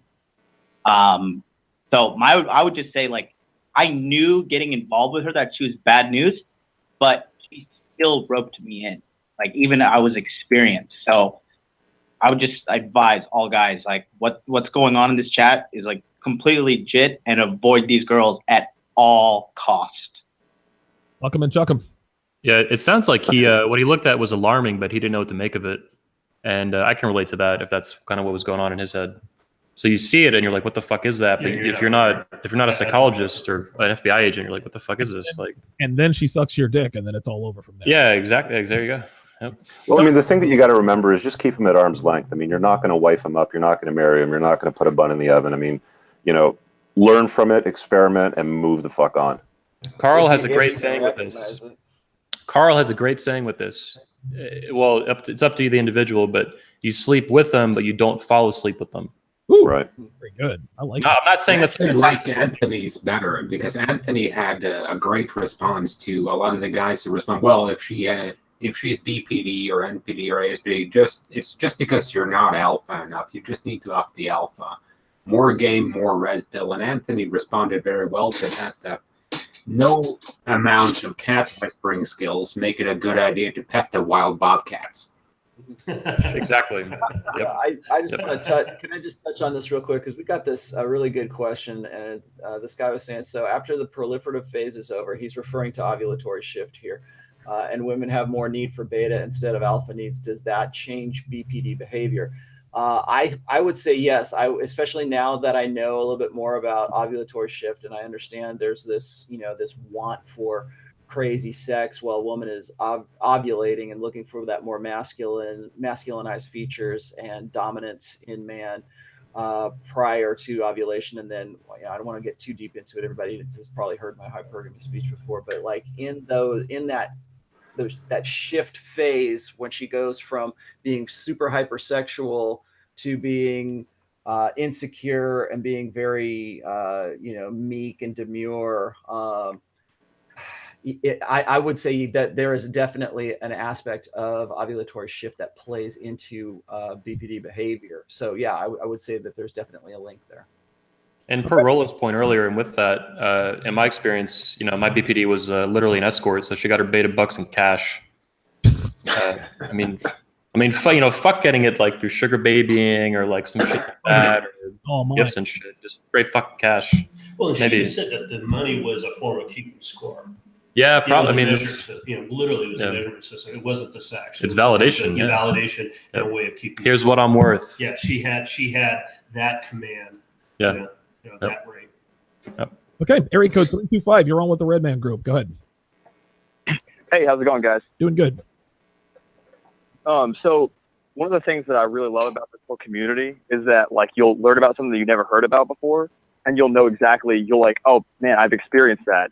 So like I, for example, dated a girl pretty recently who this description of borderline matches her mother, and I was always kind of able to get over it until and I'm really glad now that it ended because of hearing Carl's statistic about how heritable it is. So, but my question is about like something Sean was saying about how borderline girls will tend to put you on this pedestal and praise you.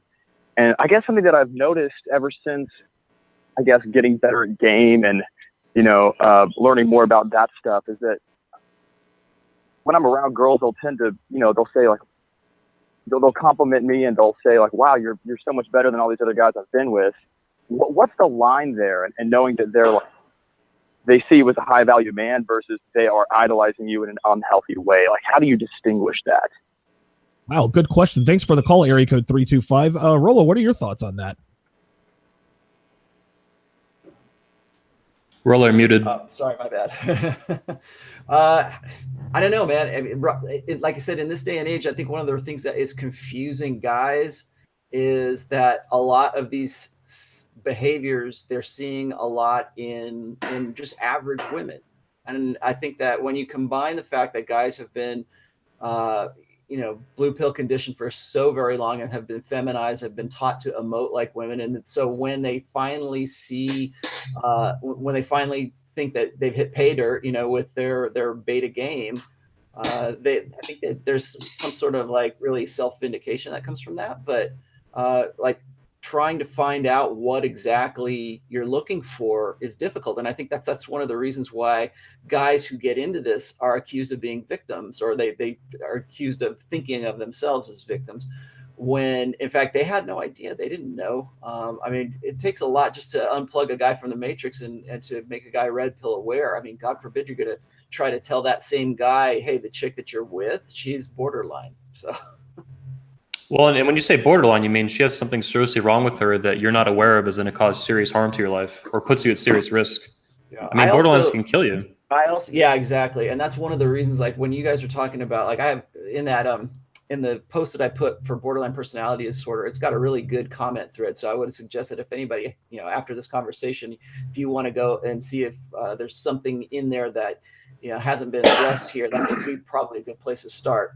But I was going to say is that I am not of the opinion that guys should try to game a borderline personality disorder girl. Right. If you want to have sex with her or whatever, if you did and you didn't know any better, great. But if now that you do know better, man, don't even. I mean, that's like playing with fire, man. It is playing with fire. 100%. Yeah, it is. Yeah, like it's not your responsibility to fix them. Yes, I cannot endorse, guy, and I'm the guy that's going to say, hey, go and game women and spin plates and everything. Do not spin a BPD plate. Well, Sean, like what ends up happening in your experience with your clinical practice when somebody tries to fix a dangerous personality? Oh, it just gets worse. It gets worse for everybody. I mean, there's no fixing it. And I want to jump back and answer that guy's question because he was asking how can you tell the difference between borderline idealization and just somebody who's clicking with you really well. And I think the answer to that is, I'm really big on vetting women for a long time before you let them into your circle. And so watch the baselines. If this person has a baseline of seeing other people in a nuanced way, in shades of gray, and they see the good and the bad, and their relationships are solid, and they have this nice baseline of being able to manage their emotions, but then they're telling you, hey, this is really clicking for me, I really like you, then that's a deviation from the baseline, and it's probably not borderline idealization. But yeah, as far as fixing these things, just stay away. I mean, it's not for anybody else to fix. You're just going to make I mean, borderline personality disorder is a serious disorder. Would you try to fix someone's broken arm in your garage? No, they need to go get treatment at the right place. It's like having a car that's breaking down every week on you and costing $3,000 a month to maintain and repair. Yeah, you can keep driving it, and yeah, you can keep working on it, but like, is the juice really worth the squeeze? Yeah, I guess it depends on how long you think you're going to live. If you think you're going to live 150 years, and you got a few decades to invest in this, hey, knock yourself out. Yeah. Let me talk in here to Sean too with answering the guy's question. I would say watch intensity and speed. One of the examples I gave in my speech that I still remember very well, Medusa at the end said something about me having the self-esteem of a Greek god. And I was like, oh, that feels good. And I'm like, wait a second, who the fuck says that? Yeah, it's out of Like, context. and I'm a guy who says like feminism and the ultimate hate and supremacist movement and shit like that. But when I heard that, I was like, and this is very late in the game, obviously, but I was like, there's something very wrong with this. Like that, thanks for the compliment, but that really is like, it's a compliment at an intensity that is just, abnormal. And if you heard something like that early on, or even a lesser variation of that, but early, like too fast, like kind of like Sean's saying, be patient, that's a signal. So watch intensity and speed with how she compliments you and tries to understand you, like I was saying with the observant part. And guys, something that we really haven't touched on just yet is the whole little like spidey senses tingling. We all have intuition as men, and it's a little voice that kind of whispers in your ear, hey buddy, you might want to watch out for that. Hey man, that may not be normal. That shit's kind of crazy. And the problem is you don't really listen to that little whispering voice, that little intuition, until you're Carl brushing your teeth and you've got a cold blade in your back, right? Yep. That's something Joe Barra too talks about. Get in on here, because it's one of the things I said when I was talking to Donovan about the trad talks yesterday was the fact that they're very dangerous for newly red pill men, because you have men who've come to the red pill. Maybe they've been forced their entire life, and we fix them up, we get them lifting, and we teach them some game, and suddenly they're 6s, 7s, maybe even 8s. And they go out and they start applying this, and then they meet a borderline and they think, oh, this is how normal women react because of all the work I put into myself. But no, it's not. They're in an unfamiliar situation with an unfamiliar reaction, and their little spidey sense isn't going off because they have an explanation for it. Like, this is how women react to high value men. Right. Let me just get in on this real quick. I think Carl's 100% right here, because one of the problems that I've always had with the pickup artist community is that they will teach you the behaviors to pick up on a chick. They will show you they'll give you the keys to the car, but they will not teach you how to drive the car. They will not show you the dangers that are inherent with that. That's why I always say that just because a guy is a good pickup artist and he can pick up, women left and right, and his notch count goes up, that does not make him immune from this kind of stuff. That, in fact, if anything, it predisposes them to getting worked over. A lot of people want to say, well, that's why you shouldn't learn pickup artistry. No, I still think you need to learn game, but you also need to have a healthy red pill understanding and red pill awareness, so that those spidey senses kind of come to the fore. And so not only are you good at the theory, but you're also good at the practice. And that's one of the reasons you'll see these classic pickup artists like Mystery who get really super suicidal, because they're trying to make those blue pill dreams come true with their pickup artistry, their rock solid bulletproof game, but they were never taught the red pill. They were never really red pill aware. And so as a result, they become prime targets for this kind of personality disorder. Yeah, what happened? Exactly what happened to me. I mean, I was nailing chicks left and right in the Hollywood underground scene, and I was living on top of the world. And then I ran into this woman who seemed like she could be the one that would that would be a good long-term fit for me. And I was, like I said, I was having sex with a lot of women, but then I found this one who seemed to, get inside my head a little bit more. And I didn't realize this because I wasn't red pill aware at that time. I didn't even know what a BPD was back then. And so I just sort of fell for it hook, line, and sinker. And I think you're right. Exactly. I think that if you don't have that base knowledge, you become an even a bigger potential victim. I agree too. And I think my life was a good example of that. And I would also say that, it really sets you up for it. It's just horrible like that. God, I had a little point I want to add on to that too. Brain fart. I'll get back to you guys on it. Yeah, before we get to area code 724, my 2 cents on BPD women using what they do is they use your ego against you. You're the best, you fuck me the best I've ever been. You're the strongest, et cetera, et cetera. I think one common, very simple defense, I'm not Dr. Shanti, I'm not Rollo Tanasi, but I think you should just be honest with yourself. If a woman says, oh my God, like you're the best, you're the greatest lover I've ever had, and you fucked 6 girls, well, there's no way that could be true. Yeah. Here's what I wanted to say, Donovan. I think you'll like this too. As a purple pill guy, and I was in the pickup community for a long time before I met Medusa, I did not understand that I only understood pickup. I did not understand women almost at all.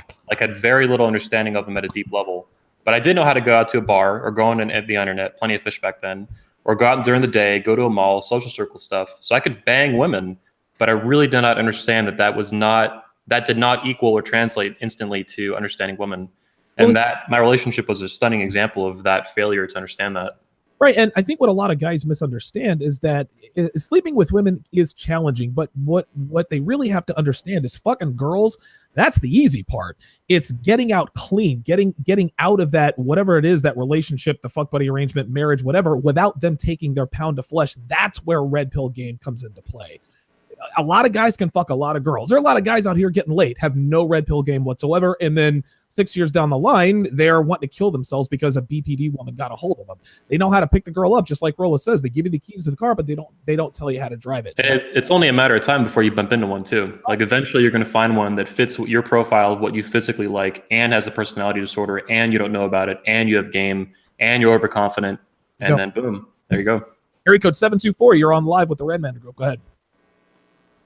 Oh man, how's it going, guys? Good. This has been a long time coming.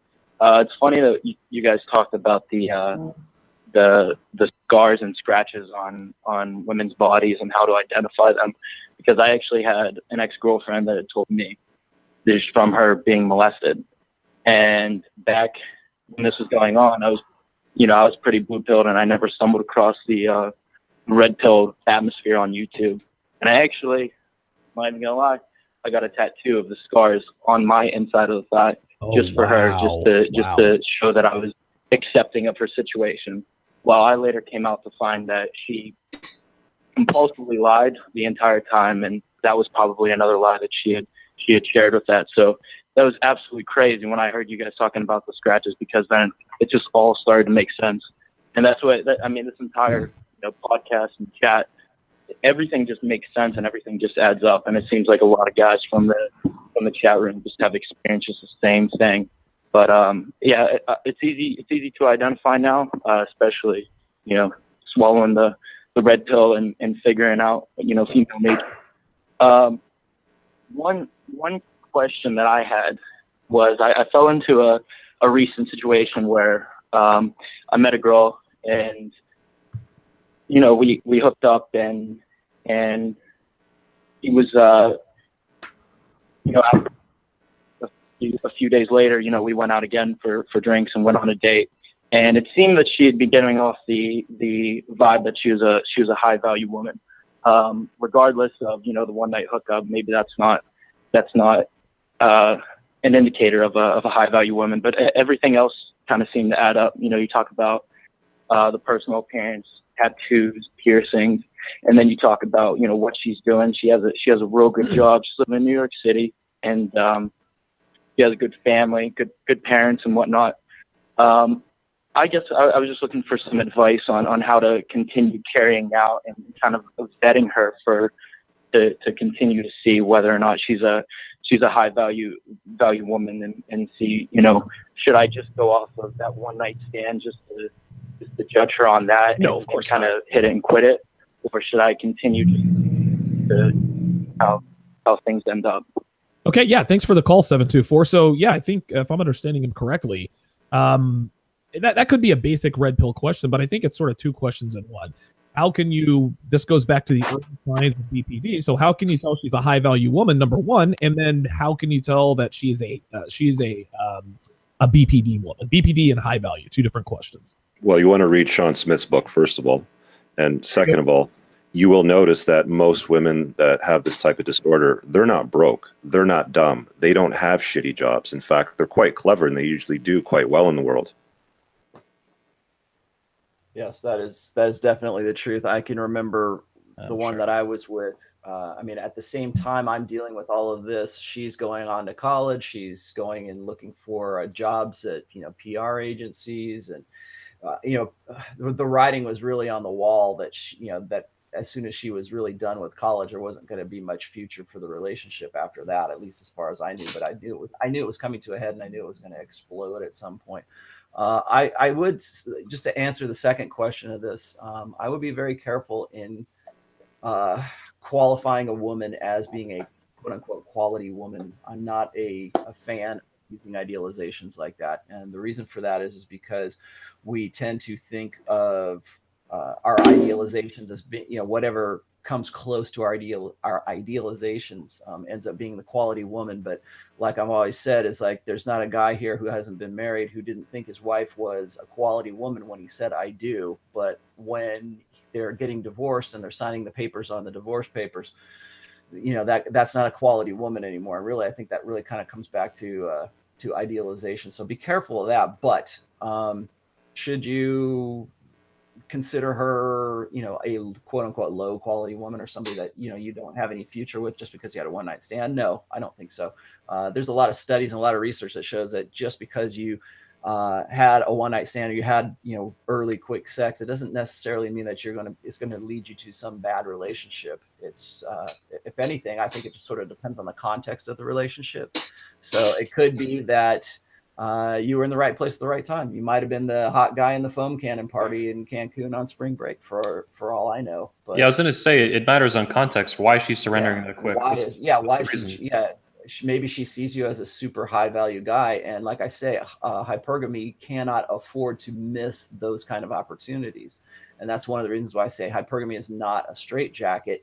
And it's, just because a woman, subscribes to ovulatory shift or she's hypergamous does not necessarily mean that you have no defense against that or you can't control for that. You can. But it would seem to me like I would just, go out with her a little bit more and just sort of feel her out and see what you can, see how things go. By the way, gentlemen, this is Sean Smith's book, The Tactical Guide to Women. Get it on Amazon.com, and on his website, I think he has it too, ironshrink.com, or is it docsmith.com? DocSmith.co. Oh, DocSmith.co. Yep. Tactical Guide to Women. Iron Shrink will get you there too. Cool. We'll put a link to it in the video description too, guys. Check it out. Yeah, this guy, if he's trying to, the man on the phone, trying to decide whether or not he's going to keep this woman around and in his life, there's some baselines to look for. You want to spend a lot of time with you. You want to watch her. You want to watch her with her friends and her family and how she talks about people. You want to look for some specific things like her emotional stability. We've been talking about splitting, and we've been talking about these ups and downs, these wild roller coasters. So how does she handle herself on a bad day? You got to watch for that kind of stuff. You got to watch for her mental health. Look for things like substance abuse. We haven't talked about substance abuse. I guess in my big 3 of things to avoid in women. And women should avoid them in men too. But a couple other things to look for are compatible values, because if you do want to keep her around in your life, then you don't want to be 5 years down the road and you got little rugrats running around. And suddenly you find out that she wants something different in life than you do. And then just clarity, like how clear is she when she's communicating with you? Because a lot of times with substance abuse and with these personality disorders, you end up just feeling sort of confused. And a woman who has clarity isn't going to leave you confused. She's assertive about what she wants, and she doesn't leave you wondering what the hell is going on. Just to add my 2 cents, is he said something, how do you know she's a quality woman? To me, and I know this seems kind of, red pillese, but to me, there's really no such thing as a quality woman person. High value women, when you look at a woman, you think she's a high value woman, that is based strictly on the way she looks. What you're looking for is you are looking for her potential to become a quality woman. So the first thing you have to ask yourself is she trainable? Is she malleable? Can you make this woman into what you want and need her to be? Because there are a lot of women out there who have bad habits. You just can't train out these bad habits, and we all know this environment, it's not conducive to churning out what we define as quality females. So if a woman seems to be open to, if she seems to be open to your frame, if she falls in line, if she truly follows you, not like a BPD woman would, just sort of falling into doing what you say to manipulate you. But if you can truly see that she really wants to be with you and she takes to the things that you want and need, then she has the potential to be a quality woman. Women don't, when you get into a relationship with a woman, she is not a quality woman. Just like there's no such thing as a red pill woman. The only red pill women that exist are women that belong to red pill men. And as soon as that red pill man is done with that red pill woman, she's not red pill anymore, because women are conducive to self-destruction when left to their own devices. So just make sure, is she a quality woman? No. Does she have the potential to be a quality woman? And do I have the potential to train her and turn her into a quality woman? I'm just going to challenge you on that for a sec, Donovan, because I'm not sure that I agree with you. I've spent a lot of my time trying to train women, and I found that it's been a colossal waste of my fucking time. She just is. If she arrives, she complements my life, she's not the focus of my life, then that's something that I would consider an LTR with. But I got no fucking time to train women, and I don't think that they're trainable personally. Listen, I would agree with you, and it's funny because guys that listen to me, you guys know how I roll, man. I mean, dude, I tell my woman, anybody who follows my Twitter and Instagram page, listen, I like my woman to look a certain way when I want to fuck. I tell her how to dress. I monitor her phone, blah, blah, blah, blah, blah. Listen, I've tried this with probably maybe 15, 16 different women. And some of them try it for a little while. Most of them don't. The one that I'm with now happens to be the one that it has actually taken to. Now, for me, she made herself worth the time. She has to make herself worth the time. But I would agree with you, Richard. 99% of women, it's just not worth it. A lot of times we got better shit to do than to be training women. Fortunately for me, I was in a position in Vegas where my income pretty much made itself. So I had a little bit of time on my hands. I was getting tired of the pickup scene. I was getting tired of taking STD test every 6 months and chasing pussy and, cocaine and this and that and the other. I decided that it was time for another stage of my life. And I was in sort of the right place at the right time when I met the girl that I'm with now, and I had the time to train her. But if you don't have the time or the patience to, then I wouldn't recommend it. Let me say this too. Maybe Sean can speak to it. A lot of this might come down to, independent of disorders, is personality differences in men and women. Like Donovan's personality is not the same as mine. It's not the same as Richard's. I'm not super familiar with big personality traits, like the big five or whatever. But maybe Sean could speak to that a little bit. Like why are you guys disagreeing? You're both obviously experienced the women have banged a lot. Yeah, I don't know why they're disagreeing. It sounds like they're more on the same page than not. Yeah, Richard drives. Richard might be a little more jaded. I don't know, and I don't mean jaded necessarily. Oh, dude, trust me. I can promise you. However much Richard is or isn't jaded, I can promise you I am 10 times. Well, what comes to mind for me is his business experience. Like if you look at the way he treats his businesses and runs his channel, like he operates in a certain way to his personality. And to me, it seems like he's doing that with women too. And Donovan obviously runs a different business. So for me, it just comes down to behaviors. Look at it in this way, though. I mean, if we were going to talk to a guy like Alan Roger Curry is all about pragmatism. It's always, he wants to get to what he wants to get with the minimum amount of, bullshitting around. That's why he has mode 1. That's why everything is like upfront on the table from the word go. I think that we're all kind of looking for, I think we would all agree that we're looking for genuine desire in a woman. And just like what Sean was saying before, is that if a woman is into you, she doesn't confuse you. And we're looking for that pragmatic, like, okay, she's into me. Where do we go from here? Is she amenable to, coming into my frame, entering my world? Is she going to do things, on my terms? And I think that sort of goes back to what Rich was saying, is that, he doesn't want to have to train a woman or have to deal with all of that. He wants her to have a genuine desire. Now, when you live with a woman, there are certain things that are going to happen. You're going to progressively, I think almost instinctively, if your frame is tight and your world is something that she wants to be associated with, she is going to take that work upon herself without you having to do so. In fact, that is an indication, I think, of genuine desire. if a woman is saying, yeah, I'll do those things, or she starts doing things on her own to either to please you or to make things better or make your life easier, if she's falling in line and using you as sort of her focus of the dominant masculine, then yeah, I mean, how much energy do you want to put into that? So in a way, I agree with Rich, from a pragmatic point of view. But I think Donovan's also got something going as well, which is like there's you have to demonstrate this. I don't think you need to explicate this, but you need to create boundaries, and you need to sort of establish what is and what isn't expected of that woman. And if you want to call that training, okay, fine, call it training, but there has to be a genuine desire on the part of that woman before you even get into that stage of the relationship. And here's the thing. Correct. Yeah, and I don't. okay. Yeah. Let I me just jump want to in one more.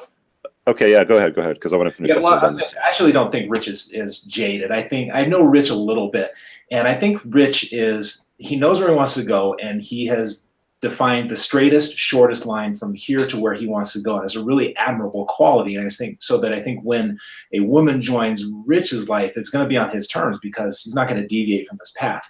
And I was talking to another guy earlier this week who's got a very different mindset. He's sort of meandering through life, and he's deciding whether or not to bring this particular woman into his life. And there's just a whole lot of confusion about how she's going to fit into his life. Does she fit into his life? And it's just kind of a mess.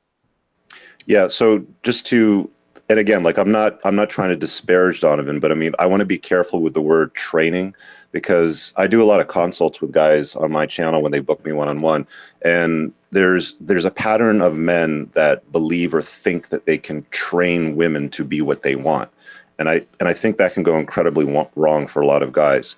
It's like we've been talking about. It's like, you want her to be a complement to your life. You want her to kind of just, fit in correctly.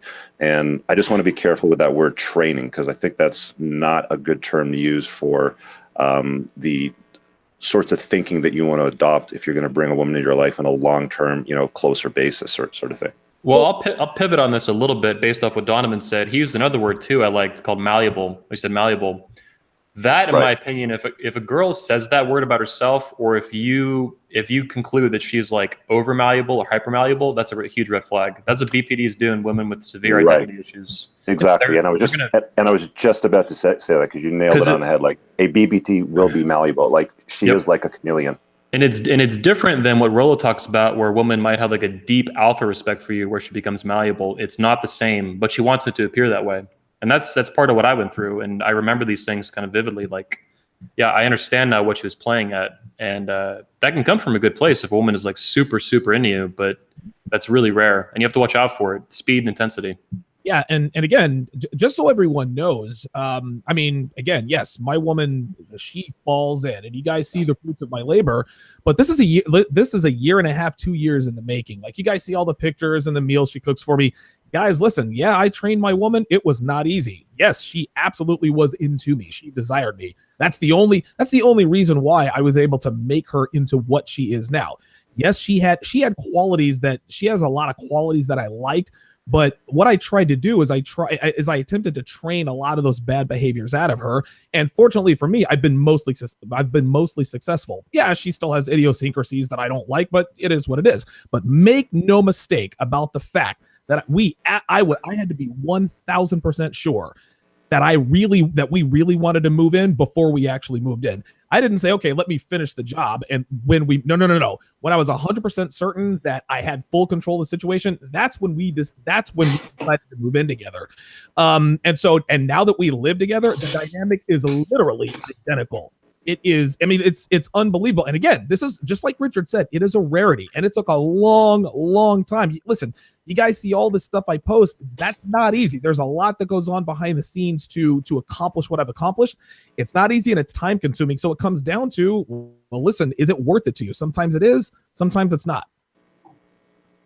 Well, I think one of the more interesting things here is Donovan is very, very clear with his demands of his woman, and that's one area that many blue pill men struggle with. They often rely on covert contracts or other forms of passive aggressive behavior to try and get, well, I wouldn't say compliance, but to get their way. And I think this plays into guys who end up with BPD women, because BPD women are so insanely perceptive. So they actually get the covert contracts and they get what the guy is trying to do and they can adapt. But normal women will not get it to that degree. And I think a lot of the time, guys are too trepidatious about making clear demands and being very clear with their preferences. And I think that's a big thing for them to step up to have better relationships. Okay, we got another caller on the line, area code 267. That's my neck of the woods. 267, you're on with the Red Man Group. Go ahead. Hi, how are you guys doing today? Doing good. Thank you so much for doing what you guys are doing. Can you hear me? Yes, we can. Okay, yeah. Rolo, thank you so much for doing what you do. I just have one question today. I don't normally call in. What do you do if you have gotten to the point where you have kids and you have some type of woman with some type of issue? Be specific. I know. Do you guys have any comments on that? Yeah, be a little bit more specific. Like, you know, you don't have to give away any personal information, but be specific. Like, tell us what's going on. So, yeah, I don't know. She said she has post-traumatic stress syndrome. Did she say that? You know, it could be any number of things. I've only been in here for like 6 months in the Red Pill community. You guys are doing a great job.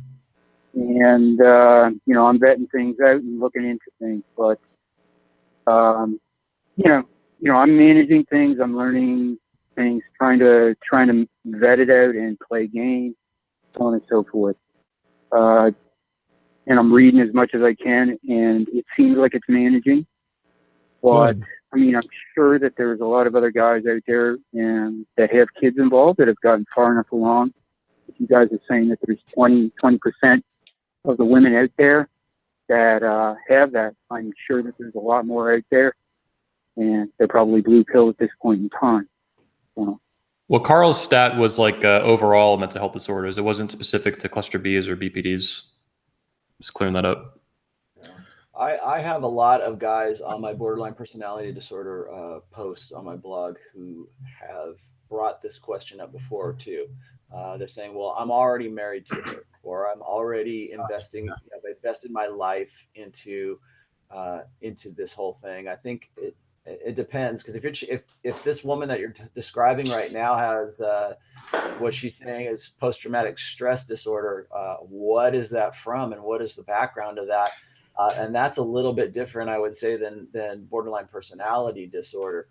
Guys who are dealing with a BPD who they've actually had kids with, as that is a clusterfuck that I'm probably not qualified to untangle. But if you're talking about a woman who has post-traumatic stress disorder, it's like, where did she get that? Does she think she has that because of something that happened in her past, or is it something that you are responsible for, or does she think you're responsible for it?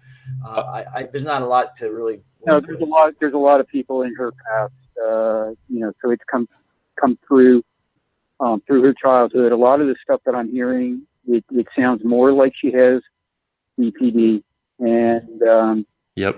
Yeah, so I've offered to have her come see a clinical psychologist.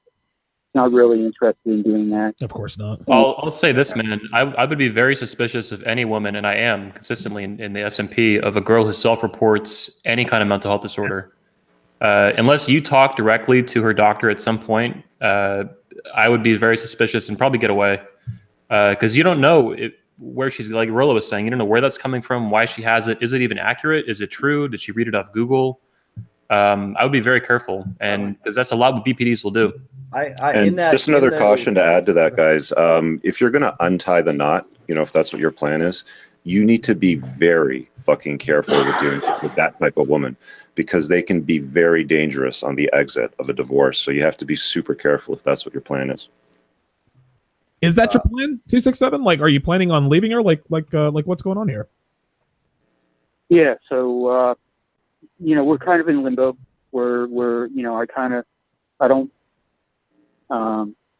I would say that it is something that has been managed at this point in time. We've talked about it. We have not pursued it at this point in time. Wait, hold on. Let me stop you right there. Hold on. Let me stop you right there. You already know what you want to do. So what is it that you want to do? You've already got your mind made up. You just need to say it out loud. Well, you know what?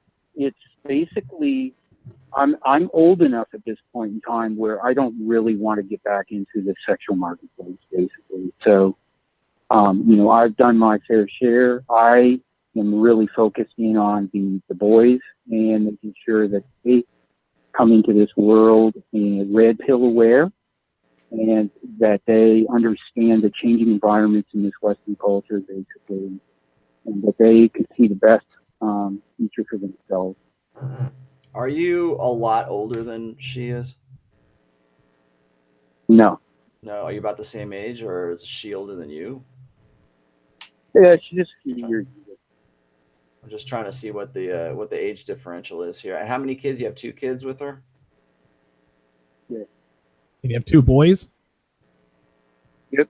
Oh, okay. Okay. All right. Well, it's kind of difficult for me to diagnose. I mean, probably Sean would be more qualified to do this, but I have had so many people go on to my essay about borderline personality disorder since I wrote it. But in those comments, there's a lot of guys who ask the same question, like, what do I do? Because I'm already locked in.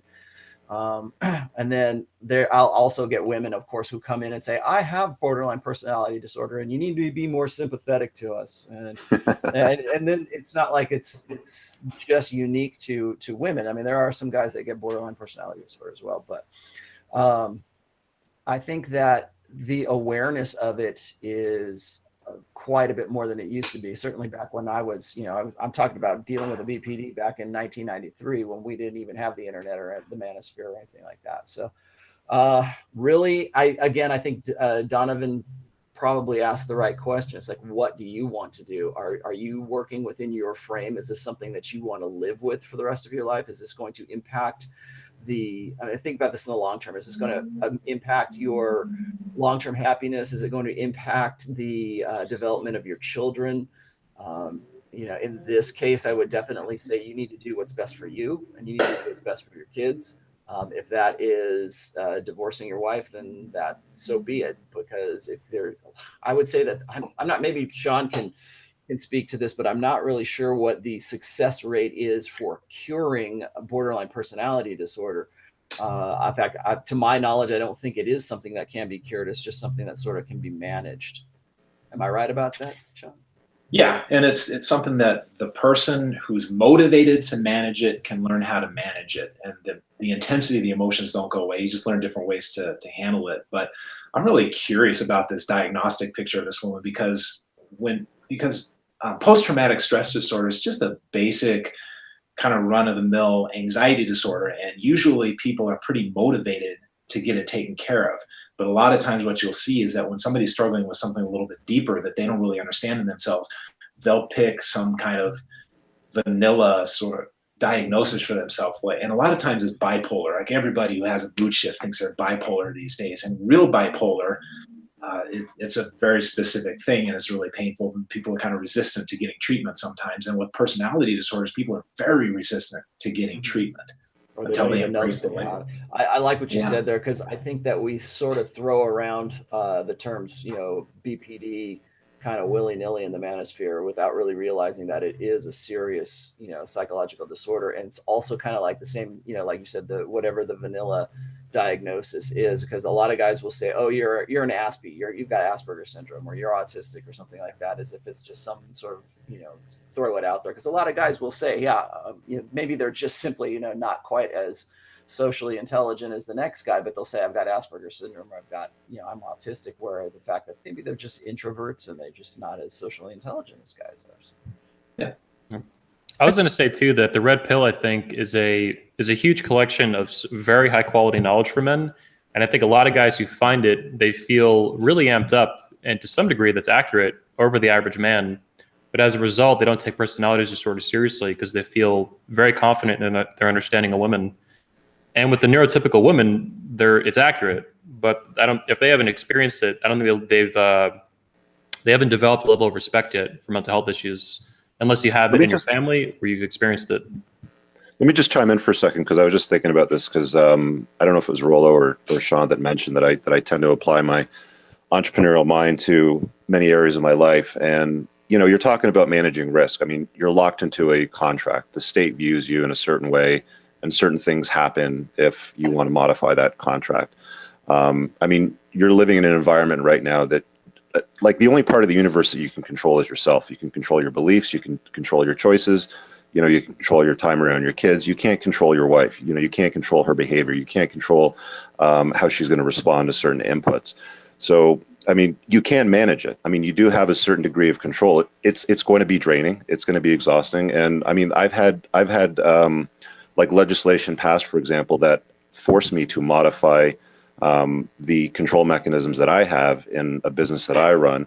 And it's not fun. It's not favorable. It's not rainbows and butterflies and llama unicorns and shit like that. But I just manage my fucks. And this is one of the things that I talked about at my first 21 convention speech, was managing your energy, AKA your fucks. And you only have so many fucks to give in the day. So you want to manage that energy, because it's like an energy bar. And it's like, take the kids to extracurriculars, deal with the wife shit, go to work, cut the grass, and it's like that little life bar slowly gets chipped away throughout the day.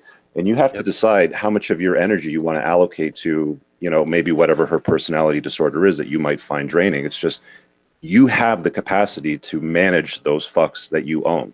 They are on you to dispense on things that you find that are truly fuckworthy. And if you decide that it is not fuckworthy, then you do not dispense that fuck. So you've got a lot more control than what you think. It's just, you just have to kind of apply that red pill lens a little bit more to the stuff that you've got within the scope and realm of your understanding, if that makes sense. Guys got to get themselves a fuck dispenser. Word. With regards to women who self-diagnose these mental illnesses, these light mental illnesses, I think what they attempt to do in a lot of cases is it's almost like try to create a projection, because women are attracted to men who are complicated. If they find out a guy has BPD, or if they find out a guy has some sort of mental disorder in some weird, twisted way, women are attracted to that. They're attracted to the data, attracted to men that are complicated. Well, women who yes, I have bipolar, or I have anxiety, or whatever bullshit diagnosis they give themselves, they think that by definition, making themselves a little more complicated, a little more of a challenge. Okay, well, maybe if I'm a little bit fucked up in the head, that's going to make me more attractive, because that's what I'm attracted to.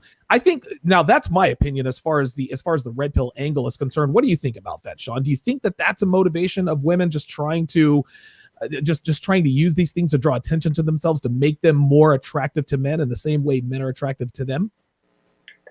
I think women will use anything at their disposal when they're in the marketplace. Yeah. Okay. Hey guys, Dan here's got a bounce. Socrates, appreciate you coming on. Thanks. I'd love to do this again. Hell yeah. Fantastic. See you soon, man. All right, have a great afternoon. Take care. See you, man. Take care, man. Cool. Sorry to interrupt. Continue. And here's women also. I don't have anybody on the line now, but I've heard that women also use mental disorders to. This is actually my girlfriend just sent this to me. Women use mental disorders as an excuse to evade responsibility for their actions. I think that's pretty obvious. Oh, well, it wasn't my fault. I have bipolar disorder, or I have PTSD. You got to do it in that girly voice that you do so well, Donovan. Oh my god, it wasn't my fault. I'm totally PTSD. Can't you see? Yeah, that's a chicken and the egg thing. What comes first? Is it the disorder that comes first, or is it just a disposition to avoid responsibility? Yeah, right. There you go. Yeah. One of the topics I wanted to hit on too, guys, if there's no callers on the phone right now, was responsibility in situations or exiting a relationship like that.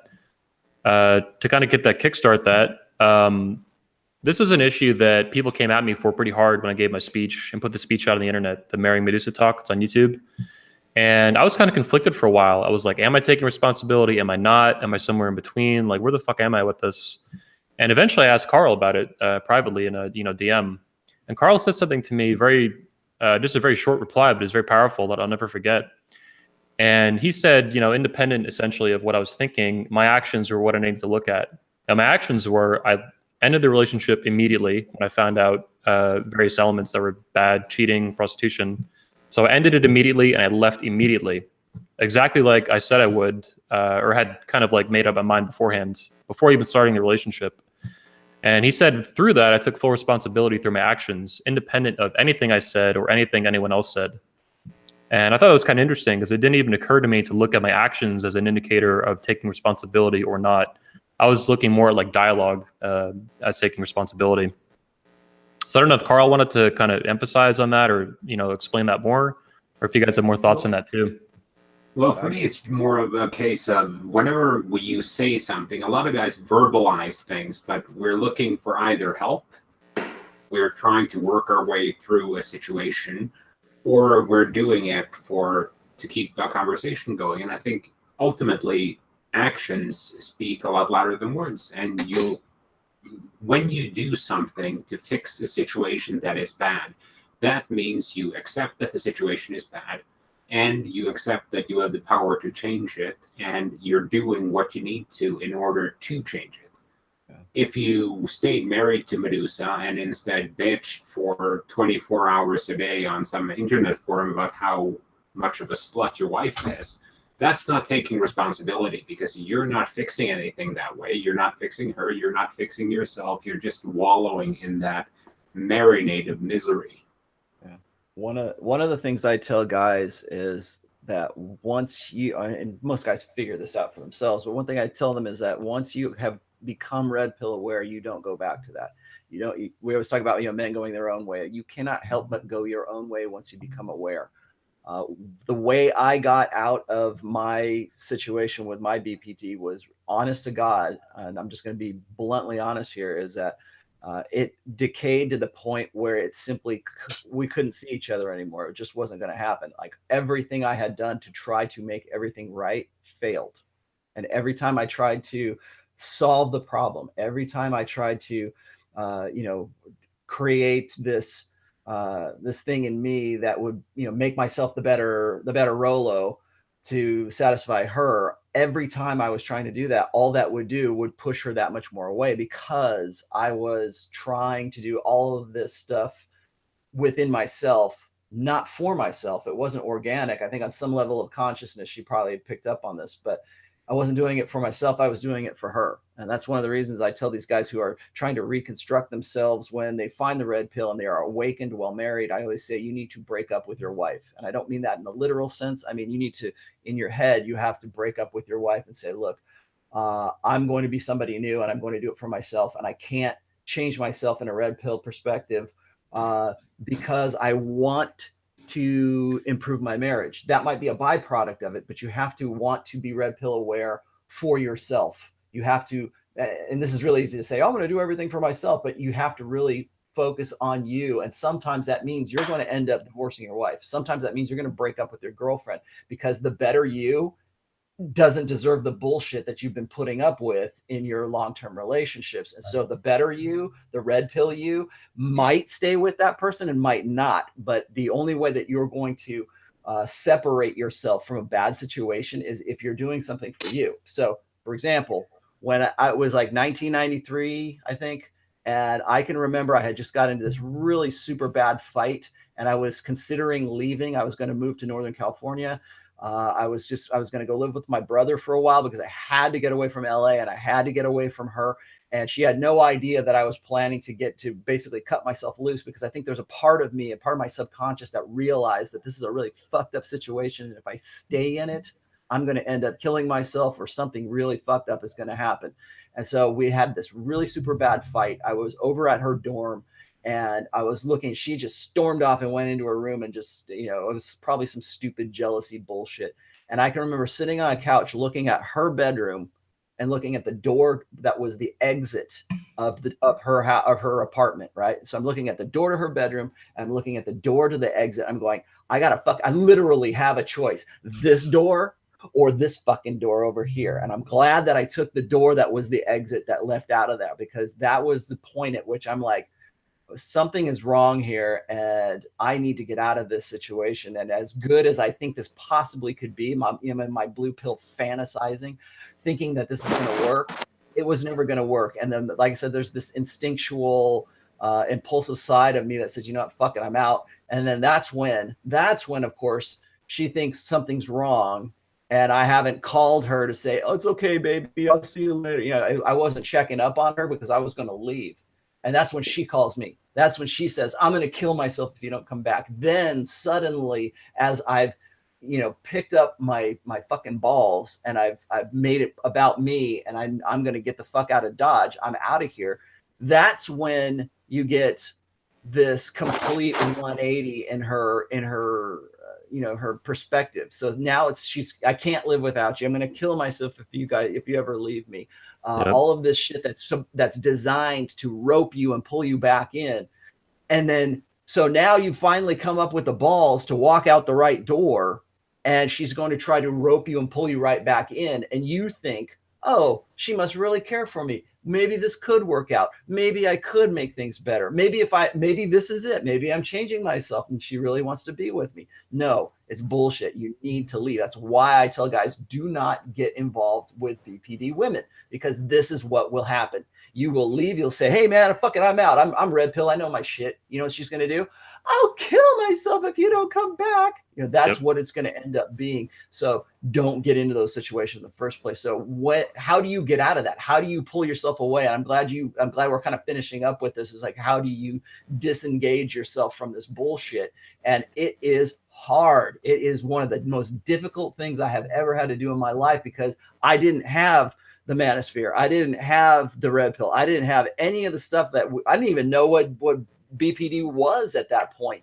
And I'm dealing with it. I'm trying to pull myself out. And it's really sort of an act of will that you have to do that. But at least now you have, anybody listening to this or seeing this in a chat or whatever, at least now you have a knowledge base. At least you can say, I knew better. At least you can say now, okay, here's the signs that I'm looking for. Use that to your best advantage and walk out the right fucking door. Don't go back to to that situation. And if you're locked into this, and if you have kids, and if you're married in that, you know what, vaya con Dios, man, I hope you're okay. But you really need to make that decision from a red pill aware perspective, and you need to walk out the right door.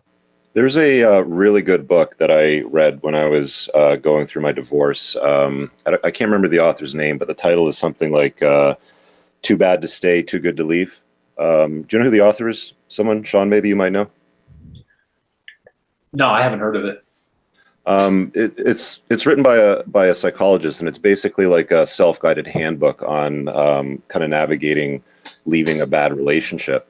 And the one thing that stood out in that book that I talk about often in private consults is, if everything in your life is like walking into hurricane wind, and I don't know if anybody's ever been through like a category. I think category 1 is the lightest hurricane, which is the one that I kind of stayed in.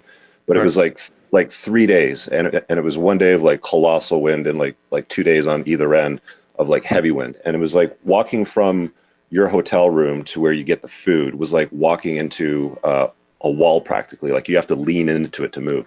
But if everything you do in that relationship is like constantly a struggle, it's time to go, man. It's time to check out. You got to man up. And I mean, like, I'm using a word like man up, which, we often criticize when women use it on us, in the comments. It's like, you just got to bounce. Yep. I was going to add that my experience, my exit was similar to Rolo's. There was never like a physical moment with doors, but when the first element of cheating came out, alarm bells were going off in my head. It was kind of like Joe Navarro talks about listening to your gut, but as if that had been turned off or suppressed for years, and then all of a sudden it hit me in the face, like run, get away, get away, get away. And Socrates it's that whisper that like turns into that shout, right? It's siren. It's like fucking run. Like get whatever's going on here it was too big of a disconnect from how she presented. I was like, something's seriously wrong. And then of course the problem is that dudes are like a glutton for punishment. Like we just march into the slaughterhouse, just putting up with the pain and over and over and over again. It's just like at some point, it just becomes so much that it's like Rollo says. It's like, do you go in the bedroom or do you walk out the door? And that's when you're because smart, we you walk have out the been door. raised from a very early age to be serviceable to women. We've been raised, first of all, to take ourselves off of our own pedestal and to not be our mental point of origin, and to put women and womankind. And once we have a focus of that womankind, we will do fucking anything to make it better. And that's why BPDs are so dangerous to that mindset, because we'll do it. We'll go, oh, men will go through heroic lengths. Right? How do I make things better? And again, it comes back to trying to be serviceable to women. And that's in the process of men being conditioned. That's part of blue pill conditioning in my book, is that you have to be serviceable to women. You have to be the supportive guy, and that if you're not, then you're like your dad, or you're like these asshole chauvinists, and you don't want that, do you?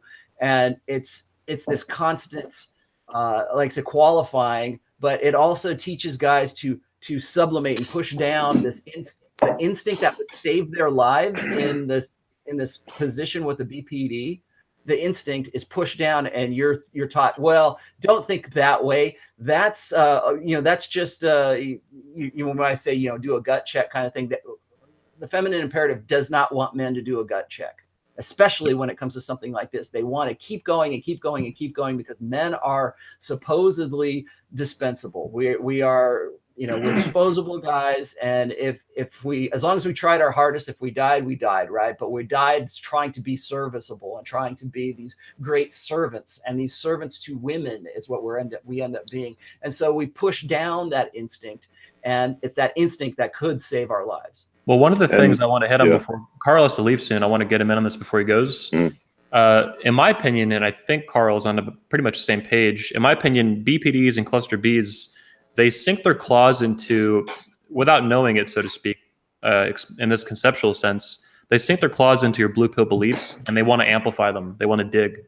And I think that's a big difference between that and normal women, who you might develop oneitis for, but they're not going to, not usually, deliberately exacerbate that. BPDs want to do that to the max. They want to find every blue pill shitty belief you have and amp those up and leverage them to try to control you. Carl, I don't know if you agree with that or have some input on that, but it reminds me of some of the things you've talked about on your blog. Yeah, that's I agree with you on that. They will actually play off your savior complex, your sense of duty, your sense of loyalty, and they will play off all of those to get you to feel better. Like when Rolo's girl called him up and it's like, if you don't come here now, I'll kill myself. She's playing on his protective instinct. That if I go there, I can fix the situation. Or when a woman says something like, well, you left me 3 months ago, my credit cards are maxed out, and they're going to kick me out of my house, that plays off your need to take care of them. Look. Just one last thing, because I know that we're wrapping up. Guys, I know there's a lot of people watching this, and there's going to be people watching this afterwards, but the one way that I can sum it up is, we're all going to fucking die. We all have a finite number of grains of sand in our hourglass, and when they drop, as far as we know, let's pretend that there's no never ever land or gates of heaven or whatever the fuck comes after you die. That's it. That is the end of your fucking life. And do you want to spend the rest of your life miserable, trying to make a miserable person happy? It's on you to make that choice. It's on you to make better choices on your life, to update your belief system, to get better results. If you're not happy with the results you're getting, it's on your ass to make better choices. Okay. 914-205-53. I couldn't have put that better myself. 5356 is the number to call. Area code 408. You're on live with the Red Man Group. Go ahead. Yeah, wanted to just touch base on a question I asked earlier on the chat with regards to BPD women and the workforce. And I know Donovan's written some really good articles with regards to dealing with women in general in a professional environment. But we talked about BPD women being very successful and actually taking on those high roles. I guess my take on that is, for the sake of keeping our job as men, is this the time that we just act like blue pill chumps and not indirectly show any alpha kind of characters within our workforce for this, for being successful and try to really get promoted, right? Because they're seeing that as a threat now, and they look at you like a hawk's eye. And anyway, I just want to get your thoughts on that. Rolo, obviously, I want to get your thoughts on that as well. Thank you. Yeah, thanks for the call, 408. Yeah, the answer is not to be a blue pill chump, because if you notice, most victims of this hashtag Me Too bullshit, human resources, blah, blah, blah, blah, most guys who get railroaded in corporate America or office jobs are the guys that are blue pill. Yes, there are some alpha guys that do get railroaded, but being a blue, look, like we talked about a Tony Robbins when he apologized for his comments, it only made it worse. By being a beta male just infuriates both men and women, and that's not the answer. Don't talk about the red pill in the workplace, but when it comes down to it, being a supplicant beta male, that's not going to win you any favors with either sex or either gender. I think big towns have the right idea when it comes to men in the workplace. To some extent, it's a drug dealer never gets high off his own supply, and you should not fuck women you work with. Rule number 4. I have a very clear line between my private life and my work life, and I avoid situations where it's likely that those lines are going to become messy. And that's just out of pure pragmatism, because you never know when it's convenient for a woman to throw you under the bus to get something out of it, if she has some kind of personality disorder or just an opportunistic mindset. And you also never know, you can sleep, let's say you bang 10 women at your job and they're all happy with you. They're happy being plates. But that one girl who, the girl with the purple hair who works in HR and is 450 pounds and is constantly eating Little Debbie snack cakes, she's not going to be happy that you're sleeping with the other woman and that you're ignoring her. So she might report you despite not being involved in the situation. So it's just better not to toe the corporate line. Just follow whatever rules are in the workplace. If other guys are doing things and getting away with it, okay, good for them. Yeah, I was going to say is I think that in this day and age that if you're going to get into a workplace romance, because there's only two ways of dealing with women intimately in the workplace, and that's a workplace romance or it's sexual misconduct, and those are the two choices that you have. And I think that when you put yourself out there and you initiate, God forbid you initiate, but like let's just say for sake of argument you do have some sort of workplace thing going on. Never do that at a job that you care about. And in this day and age, I would say even that's kind of a stretch, because you are going to find that you are completely powerless as a guy. Women, I mean, just even if you don't have a relationship going on, you are still going to put yourself at a greater risk by trying to be intimate with somebody in the workplace. I think right now we're already seeing this fear kind of manifest itself in like the Mike Pence rule. Guys don't want to work with women, or they're like afraid. Well, people say, "Oh, they're afraid. They're afraid to work." No, they're not afraid. They're being cautious and they're being pragmatic and they're being wise about the whole thing. And they're responding and adapting to a situation where if they care about their job and they care about their well-being and they care about their family and they care about providing for them. Because remember, if you go and you get a sexual misconduct case, even if it's completely, if you're exonerated, you still had that, and you finding another job after that is next to impossible. So it's not just at that one place, it's at your whole work future is at risk by doing that. So here's another general rule of thumb. When you start fucking a woman at work, after the last time you fuck her, within 6 months, one or both of you is not going to work for that company anymore. Yeah. And it's probably going to be you. Yeah, I would take the same rules to the campus. Young guys on campus these days, there is nothing on that campus that you can't get more safely and more reasonably right across the street. So just avoid the whole thing altogether. There you go. Carl, do you got to bounce? I know you run out of time. Yeah, I have to run. So great show, guys. It was. We should do an episode 2 on this, because it's a huge topic and it's an interesting one and one that has to be covered. Hell yeah. Cool. Carl, yeah, I've got to run too, gentlemen. Okay. Carl, Richard, thanks for coming on. Appreciate your time. Thanks, guys. See you later. Appreciate the knowledge. Yep. All right. So I guess we'll be wrapping up soon. Maybe take one more. Do you got one on the line, Donovan? No, I don't. There are actually a couple of early questions that I wrote down, and this one is specifically for Rollo and Sean. And you guys alluded to this earlier, but does red pill awareness, does that work on BPD women? I don't know the answer to that. I don't even have a theory. But again, if you run red pill, basically if you're a masculine male and you're attempting to control the frame, et cetera, does that work on a BPD woman? Why would you want it to work on a BPD woman? Let's just say for sake of argument, I think that again, if you go and you look at the comments on my borderline personality disorder essay, this question has already been asked. It's like, well, why not? Why? I know all this stuff right now. I know the dangers, but maybe this chick's really sexual and I want to have a good sexual experience with her. Well, first of all, you can go have good sexual experiences with women who don't have BPD, but would game work on a BPD woman? Yes, I would definitely say it would if you knew she was BPD from the outset, and then you could sort of calibrate your game for the BPD. Why you would want to do that, I don't know, but would it work? Yes, absolutely. I think really this is more of a confirmation of game than it is, well, you're really going to go do this, or you would really want to. But I would like the question before is, does BPD sort of fit in, like their cycle of ups and downs? Does that fit in with ovulatory shift? Yes, I would definitely say there is, because I would think that a woman is going to be more sexual, of course, when she's in her up phase of her menstrual cycle, and is going to probably look for new and creative ways to have great sex with you. I mean, even Anthony was saying that when he was first with Medusa, they were having sex every single day. So we did that indefinitely. I never wanted to be in a relationship where I didn't bang all the time. Mm-hmm. So even when she would try shit to pull out of that kind of setup, banging all the time, I'm like, well, I don't want to be here, so I'm going to leave. Mm-hmm. That's kind of a sociopathic element of me, so I need to look at that. Yeah. But I'm really horny young man. I was like, I'm going to bang all the time, or I'm going to leave. I'm fairly certain that you could probably develop some form of game that you could cater it to bipolar for borderline personality disorders. But yep. I would be very careful in doing that, because just because you can do that doesn't mean you should do that.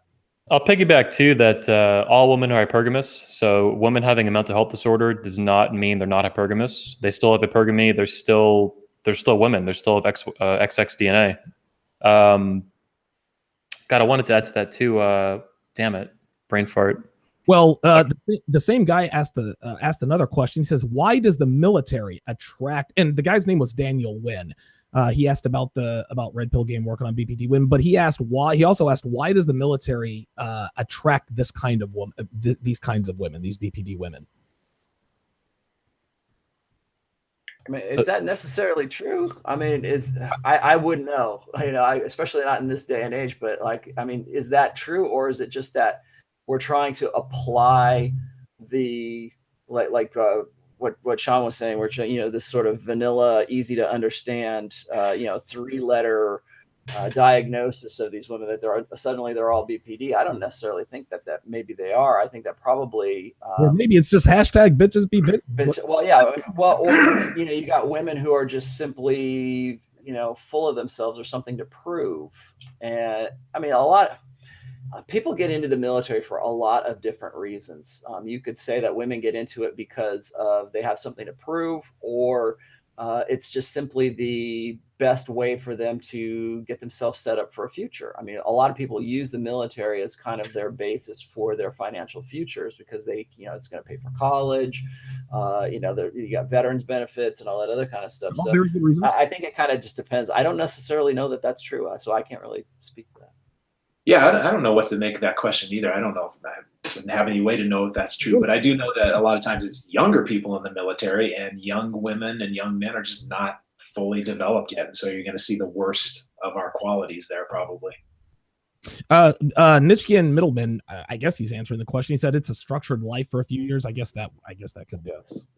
Donovan, can you ask the question preceding this one that you had from earlier that was asked to Rollo and Sean?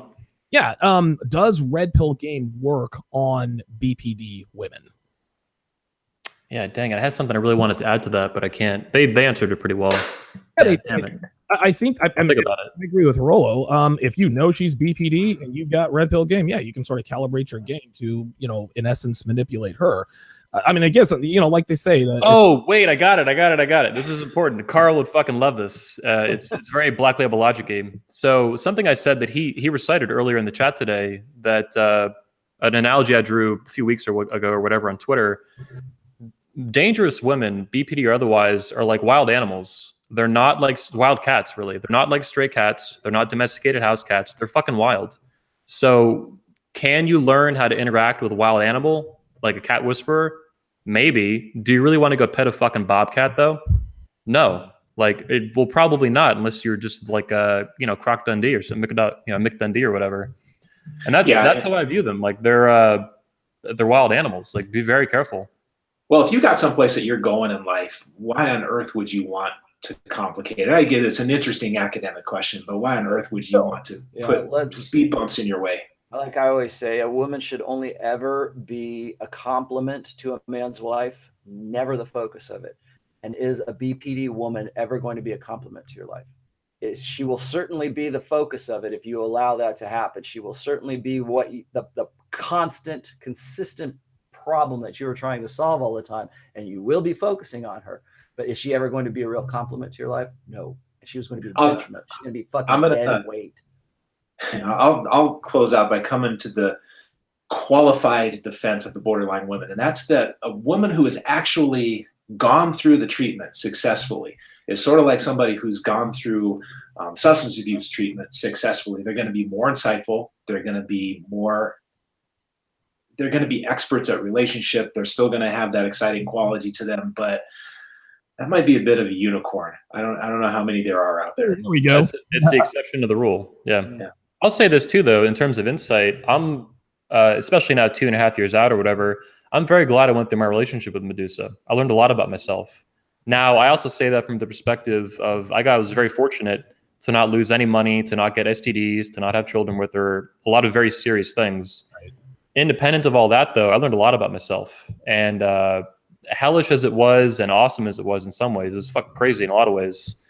I'm glad I went through it. I learned a lot about myself, and I did it at a time in my life when not only did I not suffer any serious repercussions, fortunately, but I was very young and I have a long road ahead of me. I'm not even 30 yet. So it happened kind of like with Rollo. It happened at a time in your life where you could still have a long road ahead. And I'm fortunate and I'm happy that it happened at that time, not a later time or anything like that. And of course, no serious consequences. Yeah, I mean, like anyone who's read or listened to me for a while, I mean, I've been involved with some pretty fucked up women. And I mean, listen, man, I was involved with a girl who had a kid when she was 13. Had a kid when she was 13. I met her when she was 19. Baby daddy gets out of, I mean, dude, of course, I rented a 3-bedroom, 2-bathroom house for a woman, and this and that and the other. At the end of the day, man, a lot of guys say, man, the reason why you're pissed off is because you went through this stuff. No, man, like these women made me who I am. And even though those experiences sucked, it made me who I am today. And just like Anthony said, man, I consider myself to be very fortunate because I've been in so many fucked up situations with women that if the pendulum had swung the other way, my life would be completely fucked up. Like, honestly, man, and I'm being serious. Like, sometimes I think I'm fucking what's his name, Truman in the fucking Truman Show. I'm thinking to myself, dude, I've been in so many fucked up situations and I'm still around. Like, my life isn't fucked up. I'm looking for the camera. I'm looking for Ed Harris to cue the sun. Like, am I really the only person here that's living my life unscripted? That's how fortunate I feel like I've been. So I agree with you, Anthony. Going through this stuff, it sucks, but this is what makes us who we are. Yeah, and and I'm just going to leave you guys with this: is going through this is I've been sharing some stuff today that I don't share, at all. And the reason I don't is because I've always been of the opinion that I need to write as objectively as I possibly can. So I never really talk about my family. I never talk about my marriage all that much. I mean, if people want to ask me about it, I'm okay to talk about that. But there are certain things that I just simply don't get into, and more because I don't want people to think, oh, well, you're fucked up in the head because she really did a number on you, or you're, like the first thing women say is like when you have an opinion about women, they're like, who hurt you? Listen, I get this about Medusa all the time. We should do a full show about like all of the excuses that when you have the first reflexive responses when I say. But I'm of the opinion that I want to stay as objective as I possibly can, so I don't really get into these things. So I'm happy that we had this opportunity to do this. Well, not only that, it's in men and women alike. Well, especially they'll come after red pill guys like us, and they say, well, don't listen to him. It's a bunch of failed relationships. Well, yes, you learn more from failure than you do success. Dude, nobody hits nobody hits it out of the park the very first time, figuratively speaking. Any businessman who is successful has failed in multiple businesses. Anyone who is good at anyone who is a black belt in Brazilian Jiu-Jitsu has gotten his ass plenty of times. So again, you have failed a lot more than you have succeeded. Well, yes, I have failed with women a lot more than I have succeeded, and this is exactly why I am the way I am. So for people to disingenuously say, well, who hurt you?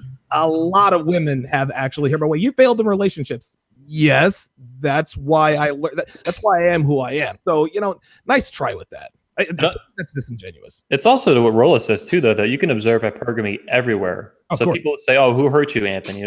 Medusa burned you." It's like, no, man. I have, not every woman burns me. I have sisters, I have cousins, I have a mother, obviously.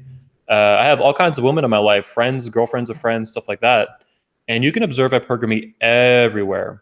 Now, a BPD woman or whatever will amplify that to absurdity, and that makes it a lot easier to see around. But it's still all around you. And all the women I date and stuff, or don't plate and whatever. So yeah, hypergamy is all around you, and for women to just pin all, it's a really shitty reflexive response. Yeah, they don't have an argument. They're just fucking losers, in my opinion, when they knee jerk at you like that. Yeah, it's funny. They just attempt to shame me. Yep, it's a shaming tactic. Welcome. With that said, I think we should wrap up. Appreciate your time, today, gentlemen. Everyone watching, appreciate tuning in live. This was a record live stream for us on 21 Studios. So I appreciate you guys tuning in. It was fucking awesome. Yeah, thank you. We had a couple thousand people tune in, I think, total. Wow. And live, we peaked at almost 500 viewers. So awesome, guys. Awesome. All right, man. We'll do it again. Hell yeah. Good to see all you guys. Next All right, week, man. guys. Yeah. Everyone else, tune in next week on Entrepreneurs in Cars for the Redman Group. And buy tickets to the 21 Convention. They are $400 off till the end of July.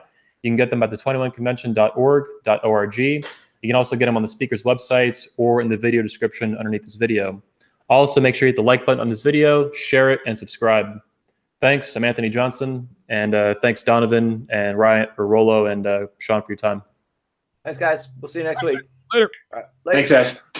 Cool.